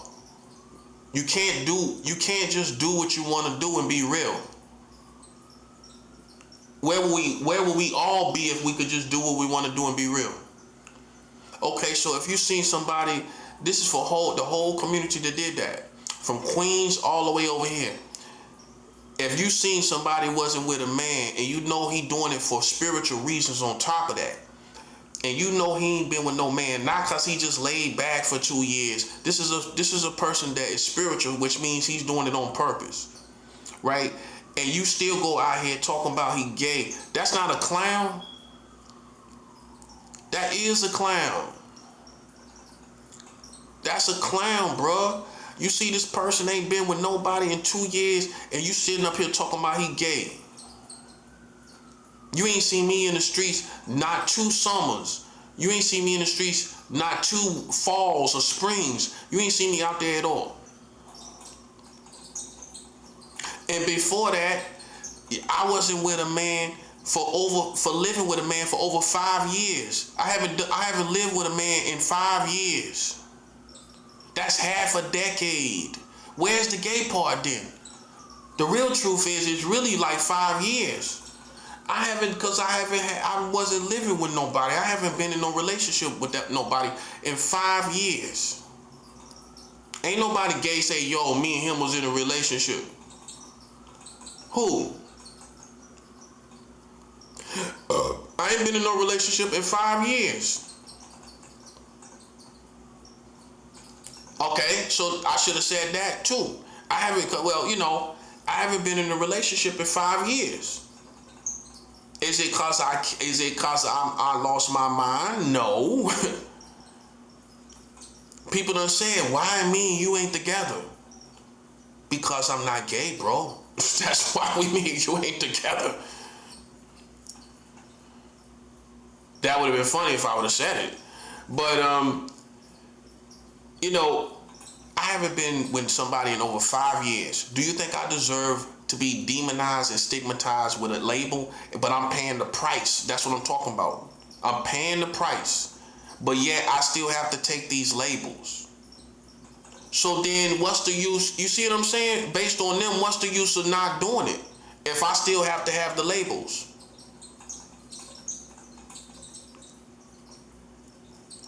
I'm showing you how people are clowns, bro. I've been clean, not doing things, but they still talking. That's real to you? That's not real. That's not real. I'm real. Okay?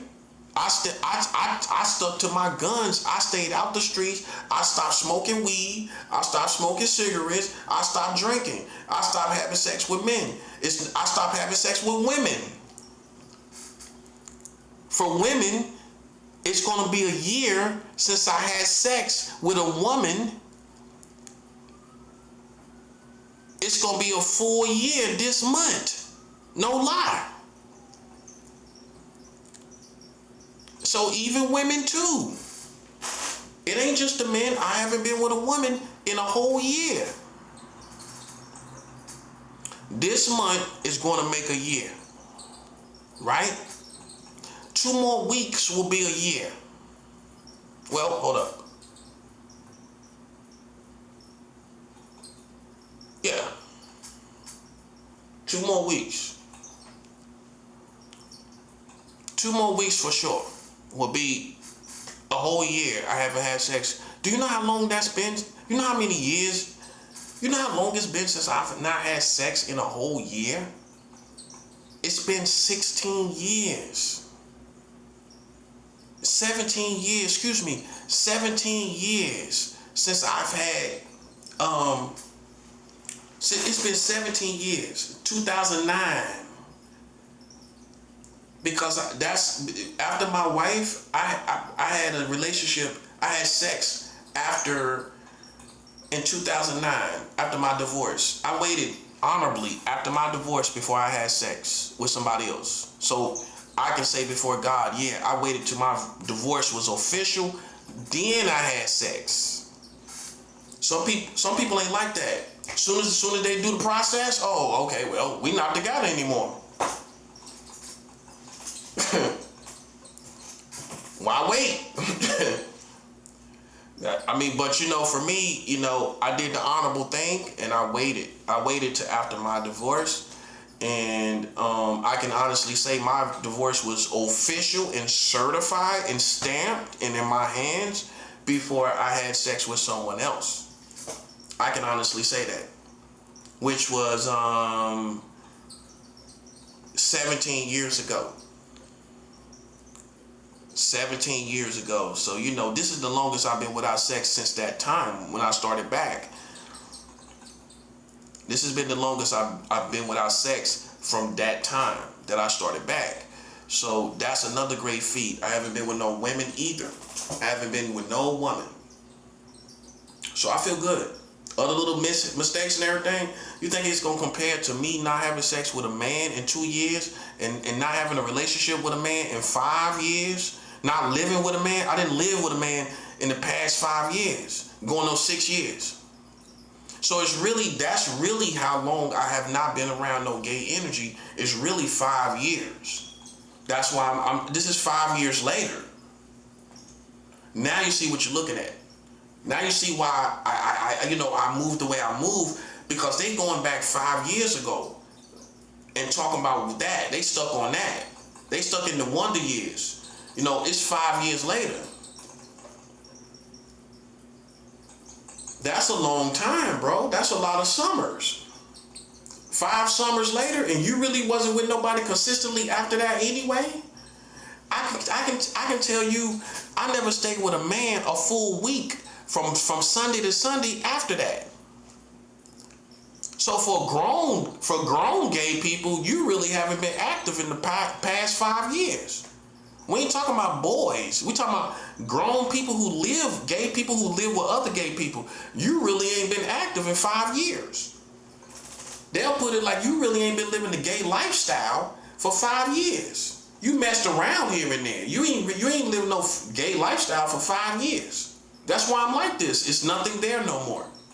It's nothing there. It's all gone. Now add to that, you literally technically have not had sex with nobody in 2 years. Then you ain't had sex with women in a full year, this month. So I'm practicing purity, not abstinence, purity. It's a big difference. That's 7 out. Yeah, I ain't practicing abstinence, I'm practicing purity. I'm abstaining from women, okay? Because some people say they practice abstinence, still playing around, kissing on women and everything. You know what I'm saying? Nah, I ain't doing none of that. So then, if some things happen here and there, I know this. I'm not in the streets with no women or no men, or I'm not drinking. 3 more months is gonna be a whole year. I haven't had a drink. I haven't smoked cigarettes. I used to buy packs. I get my EBT, first thing I get is a pack of cigarettes and a beer. No matter what time of day it is or morning. I'm getting me a pack of cigarettes and a beer. And I'm drinking the beer as soon as I get it. Walking back down the street with my pack of cigarettes, drinking my beer. That's 12 o'clock when it hit. That's most real ones. I'm getting me a pack of cigarettes and a beer right then. The liquor store ain't open, so what? I'm gonna give me on a good night, I might get a couple beers. But I ain't gonna waste too much money on beer. I might get 2 beers or whatever. Heinekens. I used to drink Heinekens. You know what I'm saying? I'm a Heineken drinker. I used to drink Coronas and Heinekens, just like the head honchos. Coronas and Heinekens, and that's really it. Four Locos. That's ratchet as I used to get. Is the Four Locos. Drink and OE, Old English. I'm old school, so I drink Old English, Four Locos. You know what I'm saying? Heinekens, Coronas. You know what I'm saying? Coronas and if you don't know, Corona means crown in Spanish, if you don't know. So Coronas, Coronas, the Heinekens, Four Locos, that was the beers I drink when I used to drink. Okay? Old English too. Old English, do I still drink Old English? I think I do. But I ain't had a beer, I ain't had no drinks in almost 3 more months is gonna be a whole year. This is 9 months. That's why I have to stay focused on my sobriety. You know what I'm saying? I can't focus on lames. You know what I'm saying? You see what I'm saying?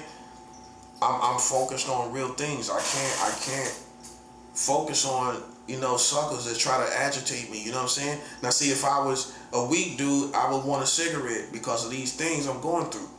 You know what I'm saying? But I'm not weak like that. It's been 2 years. I'm clean. You see what I'm saying? So imagine somebody playing around me, nitpicking, but they don't know me to know what I do. This is people who don't really pay attention. They clowns. You smack them silly so they can pay attention. You know what I'm saying? That's the only way. You ain't smoked in like 2 years. You ain't smoked no weed in 2 years. I ain't smoked weed in 2 years. None. No roaches, no little clips, nothing. No spliffs, no L's, nothing. No tobacco products, no weed products. For 2 years. I'm proud of that. That's right. It's one thing is like 1 year, a couple months. Everybody do a couple months. You know what I'm saying? That's easy. Maybe even a year. 2 years? Okay, now you're talking. Now you're talking, buddy. I mean, even a year you're talking. I mean, yeah, because most people ain't gonna go no year. You might do a couple months or so, slow down a little bit. And then for whatever reason, you start back smoking slowly but surely. But this time, man, I'm serious, man.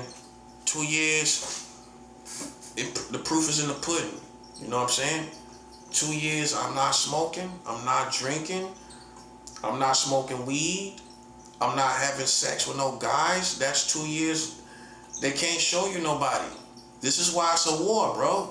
Like, know from this point, bro. If somebody is not having sex with somebody, please don't come out here in the streets like a clown. Playing with people's life, bro. You know what I'm saying? If the person says they're not gay, then go screw yourself, bro. Go screw yourself, man. You know what I'm saying? No pun intended. Because they're letting you know, with their life. It'll be one thing if I was living a double life and I'm doing this, living this. I never lived like that. If you think I'm one of them dudes that's on the low, I've never lived like that. I've always been open when I was living that way. Everybody will tell you that. I never hid it, right? But if I'm not living that way, then who I am, you have to accept as well. But if I'm living that way and I'm open about that, okay, and you was cool with that, you gotta be cool with me, open about I don't live like that no more. You know what I'm saying? You can't stick to what it was. See what I'm saying? I'm real, but you're not. I stayed real when I was doing that, right? And I didn't hide it. But when I'm not doing that, and I'm not hiding my abstinence either from that, I'm not hiding that either, you still say I'm over here. But I've been real the whole time. I never played a role like I'm like on the low and I'm like hating on gay people, but yet I do the same thing. That's who they mad at. They mad at those who talk about them, but then you over here with your butt tooted up, you ready for a dude to penetrate you. I never was like that. I ain't never go shame people and then got my butt tooted up ready for some dude. No, I'm just keeping it real though. I never played that position. So then you can't give me that label.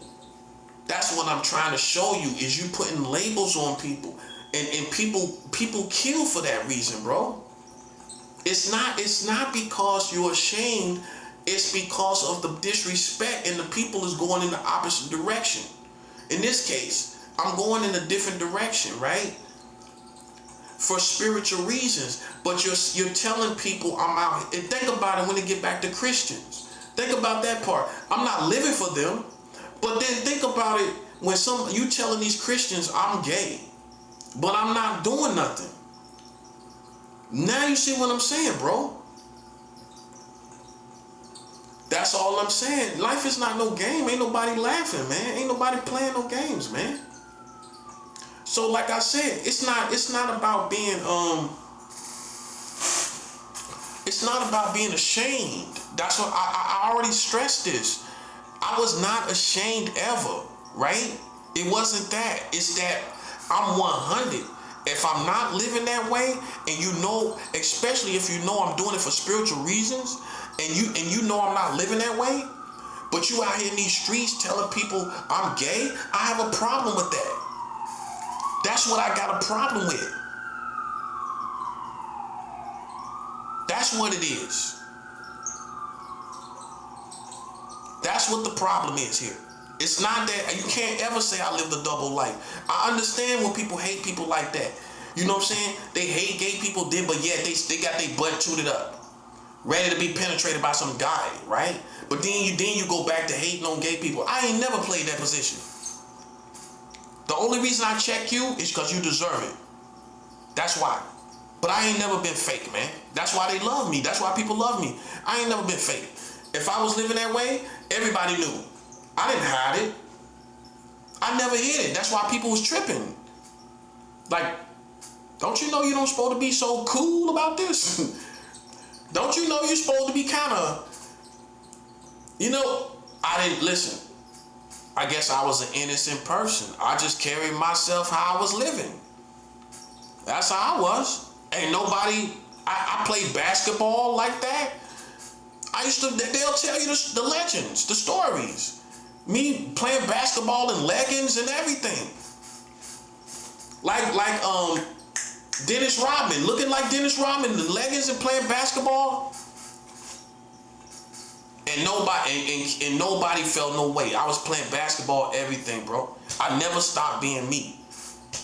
But when the party is up, that's why people thought it was so beautiful. Yo, he's out here with leggings on, playing basketball, everything. That's how I was. So I can say that I actually moved around playing leggings with the guys. These was all straight men. These was not gay dudes, by the way. Oh, let me mention that part. It wasn't a whole bunch of gay guys. I'm playing with straight guys, playing basketball.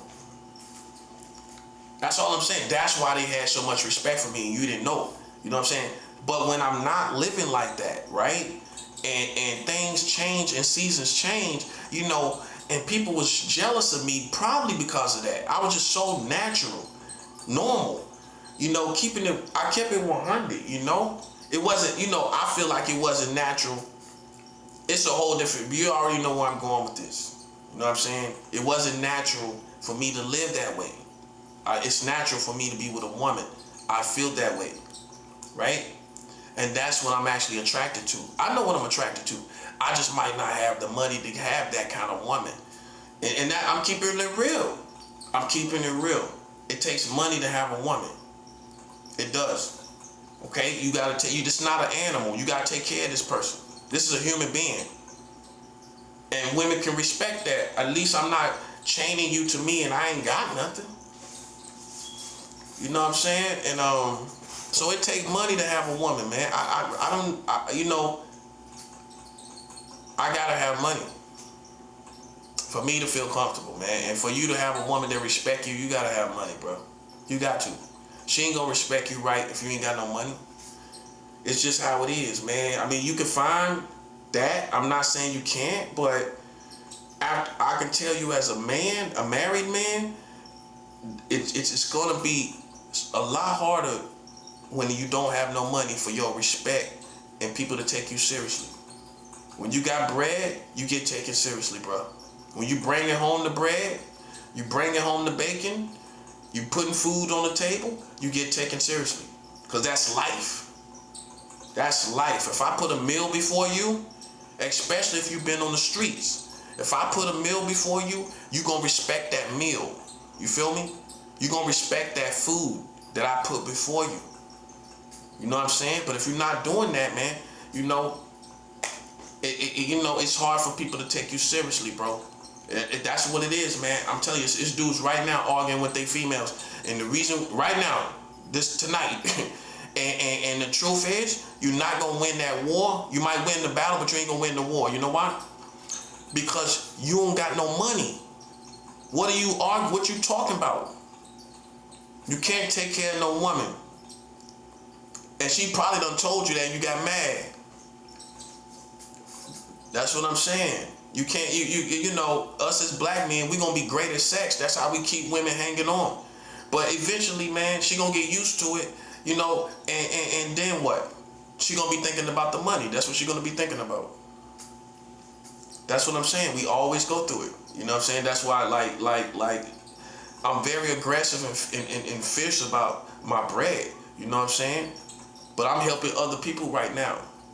I done put $1 million. I put $1 million. See, I'm living that right now, man.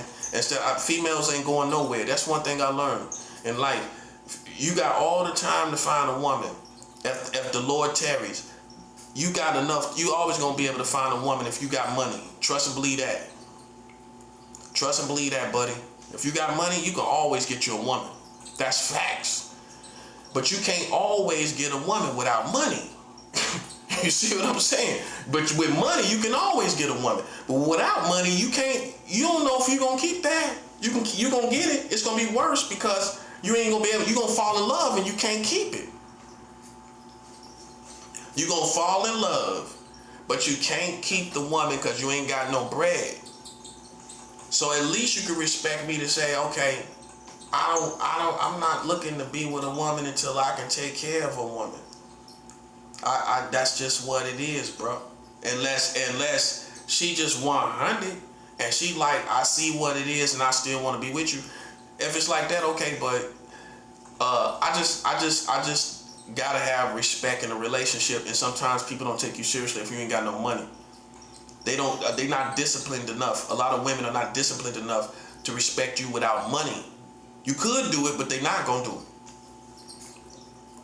So I just rather come in with, you know, playing that position, you know what I'm saying? And I'm not saying it's gonna guarantee all respect, but it's a lot better when you know this person is taking care of me. It's a reason why I respect this person. It's not just because of who he is and all of that, this persona or whatever. You know, he's taking care of me. I'm washing my butt at his place. You know what I'm saying? I'm laying my head down on his bed. You know, many nights I done that. Many nights this person done fed me. Many nights I done took showers at his place. Okay, I respect that person. The average woman gonna respect you. But if you ain't got that going on, you know what I'm saying? What is there to really respect? They would respect you as a person, but I'm telling you that's gonna run out, man. Let's be men about it. It's gonna run out, man. That's gonna run out. That's why, like, this time I'm just a little more mature about my approach to women this time around. I just ready to get myself together, and women gonna respect that. You know, right now, I'm just getting and while I'm at war, it's just a perfect time to me to just fight my war while I'm getting myself together. Cause you know, when women come around, it's love time. You know what I'm saying? Right now, I just need to be focused. You know what I'm saying? On going to war every day and getting that done, getting these things done. Then I go from there. You know what I'm saying? But Yeah, that's just where my head is at, man. You know, I love women though. I do. I have a lot of appreciation for women as a species. I really do. But real women, not a woman trying to be a man and a woman at the same time. I can't hurt a real woman. But many people will tell you, it's not, you know, women that play these positions like they men and they disrespect men as if they're men. Listen, bro, my thing is this. If you are a woman and you don't want no man putting his hands on you, do not challenge a man to a fight. And you would think a woman would know this, but in America, women would challenge men to fights. But then you talk about domestic violence. But you put your hands on a man yourself. If you don't want a man hitting you, don't challenge a man. That's the golden rule I tell every woman. If you don't want no man challenging you, don't challenge a man. If you don't want no man fighting you, don't challenge him. Because a man got ego, all of that. A man out of reflex could just, before he even know it, a good man can tell you that. Out of reflex, I just did what I did. I give a good man one time to put his hands on a woman to see how I feel. Not for that reason, but it's going to break you down. You ain't going to never do it again. You're going to bow down to your woman and get on your knees and ask for her forgiveness. And you ain't going to never make that mistake again in the same context. I guarantee you that. If you're a real man and you really do fight men and that's all you really fight, but you wind up putting your hands on a woman, I give a good man one good time to do that and you will see that that's not you. That's not in you. And then you got to check yourself after that. After somebody done push you to that level, you got to bring yourself all the way back down to how you used to be. When you get with another relationship, you got to bring yourself all the way back down. Because you, even though that happened and you let it go, when you go to another relationship, it's almost that you can be pushed to that same level again. And you got to say, okay, I gotta come all the way out of that, totally, and come back to being totally harmless towards a woman. That's how you gotta be. Because God, you can't play God. He know it's still in you. you know when you know that turn up towards a woman. You know what I'm saying? I'm gonna call it like that. That turn up towards a woman. You gotta get rid of all of that, buddy. You gotta get rid of it. You gotta get rid of it. You gotta soul search yourself and be real with yourself. You know what I'm saying? Because a woman gonna step on your ego. A woman gonna step on your pride and all of that. And a real man, you gotta sit there and take it. She might call you out your name. She might call you a sucker, a punk, everything to your face. I'm not saying you should take that, but you know, in the real world, it happens. And she know you ain't no sucker, but see, you can't respond to that. You can't respond to it, man. Because a woman gonna say that, and you gotta look at it like a female saying, yeah, okay, whatever. Oh, sucker, this, that, and the third. And that some dudes respond because you being challenged. Your persona, who you are, is being challenged. You know better than that, but it's triggering you. You know what I'm saying? But you can't respond to it. It's not the same thing. A woman gonna say things to push buttons. That's what you gotta remember. She know you real. That's why she with you.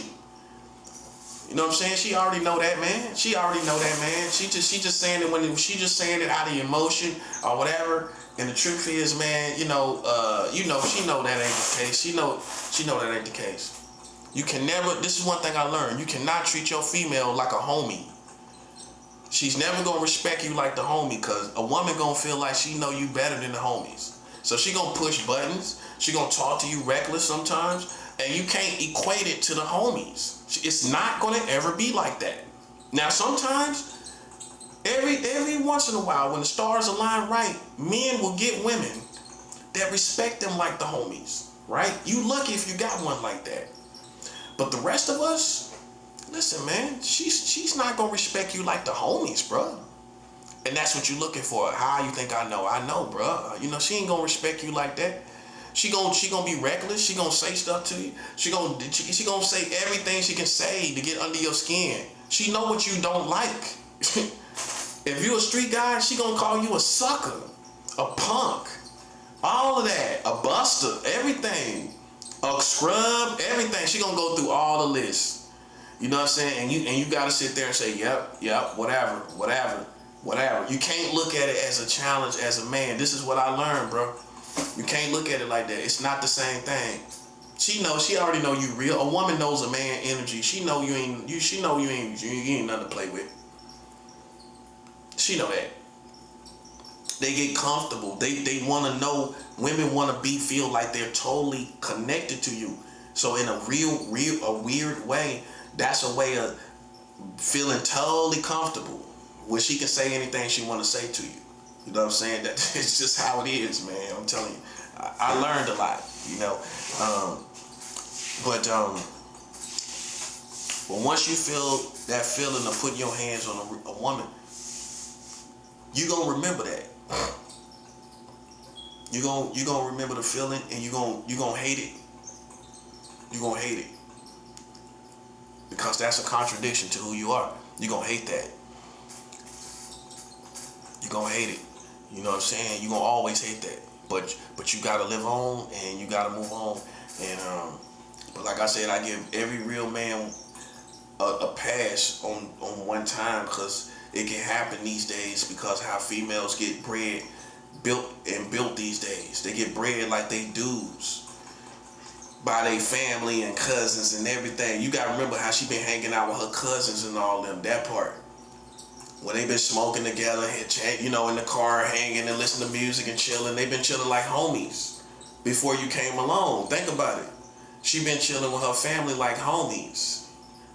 That's what it is. And then when she get with you, you know, and y'all get to chilling and everything, she been used to her family showing her disrespect and giving her the floor to kind of vent and be who she is and throw her weight around. But then, let's just say you come from the streets, and really she didn't really come from the streets. She just a party girl, you know what I'm saying? You know what I mean? And she really, you know, she talked those things, but it don't go no further than a fist fight. It don't really go to no street ethics like you. You know, it's not the same thing. It's not the same thing. She ain't got robbed before. She ain't shot guns, and sometimes they have. But when she get to a relationship, she can't challenge no man like she can't challenge you. And see, that's what gotta be understood. Don't challenge me. If you don't want me putting your hands on me, you don't want me to put my hands on you, don't challenge me. You don't gotta worry about it as long as you don't challenge me. And that's understandable, because a man's supposed to be your protector. Why you gonna put hands on a man that's supposed to protect you? Think about it. That's backwards. That's like hitting your security in the face, and then you expect him to protect you. Now protect me. Now protect me. Get out there and protect me. Stand guard at the door and protect me. Lay on the couch and at the door and protect me now. I'm serious, bro. You know, they can't challenge you. That's one thing. See, but you got to make that clear yourself without intimidating. Long as you don't put your hands on me, you ain't got to worry about me putting my hands on you. Straight like that. Other than that, man, listen, you got to make yourself clear with these females, bro. Yourself clear with these females. Listen, you got to say stuff for the record. She can't say, oh, I didn't know you felt that way. Because that's the first thing she gonna say. Well, I didn't really know you felt like that. I didn't really know you was thinking like that. In other words, she might say, I didn't know you was that smart to think like that. You gotta say, hey, well, look, that's how I think, that's how I feel. As long as you don't put your hands on me and challenge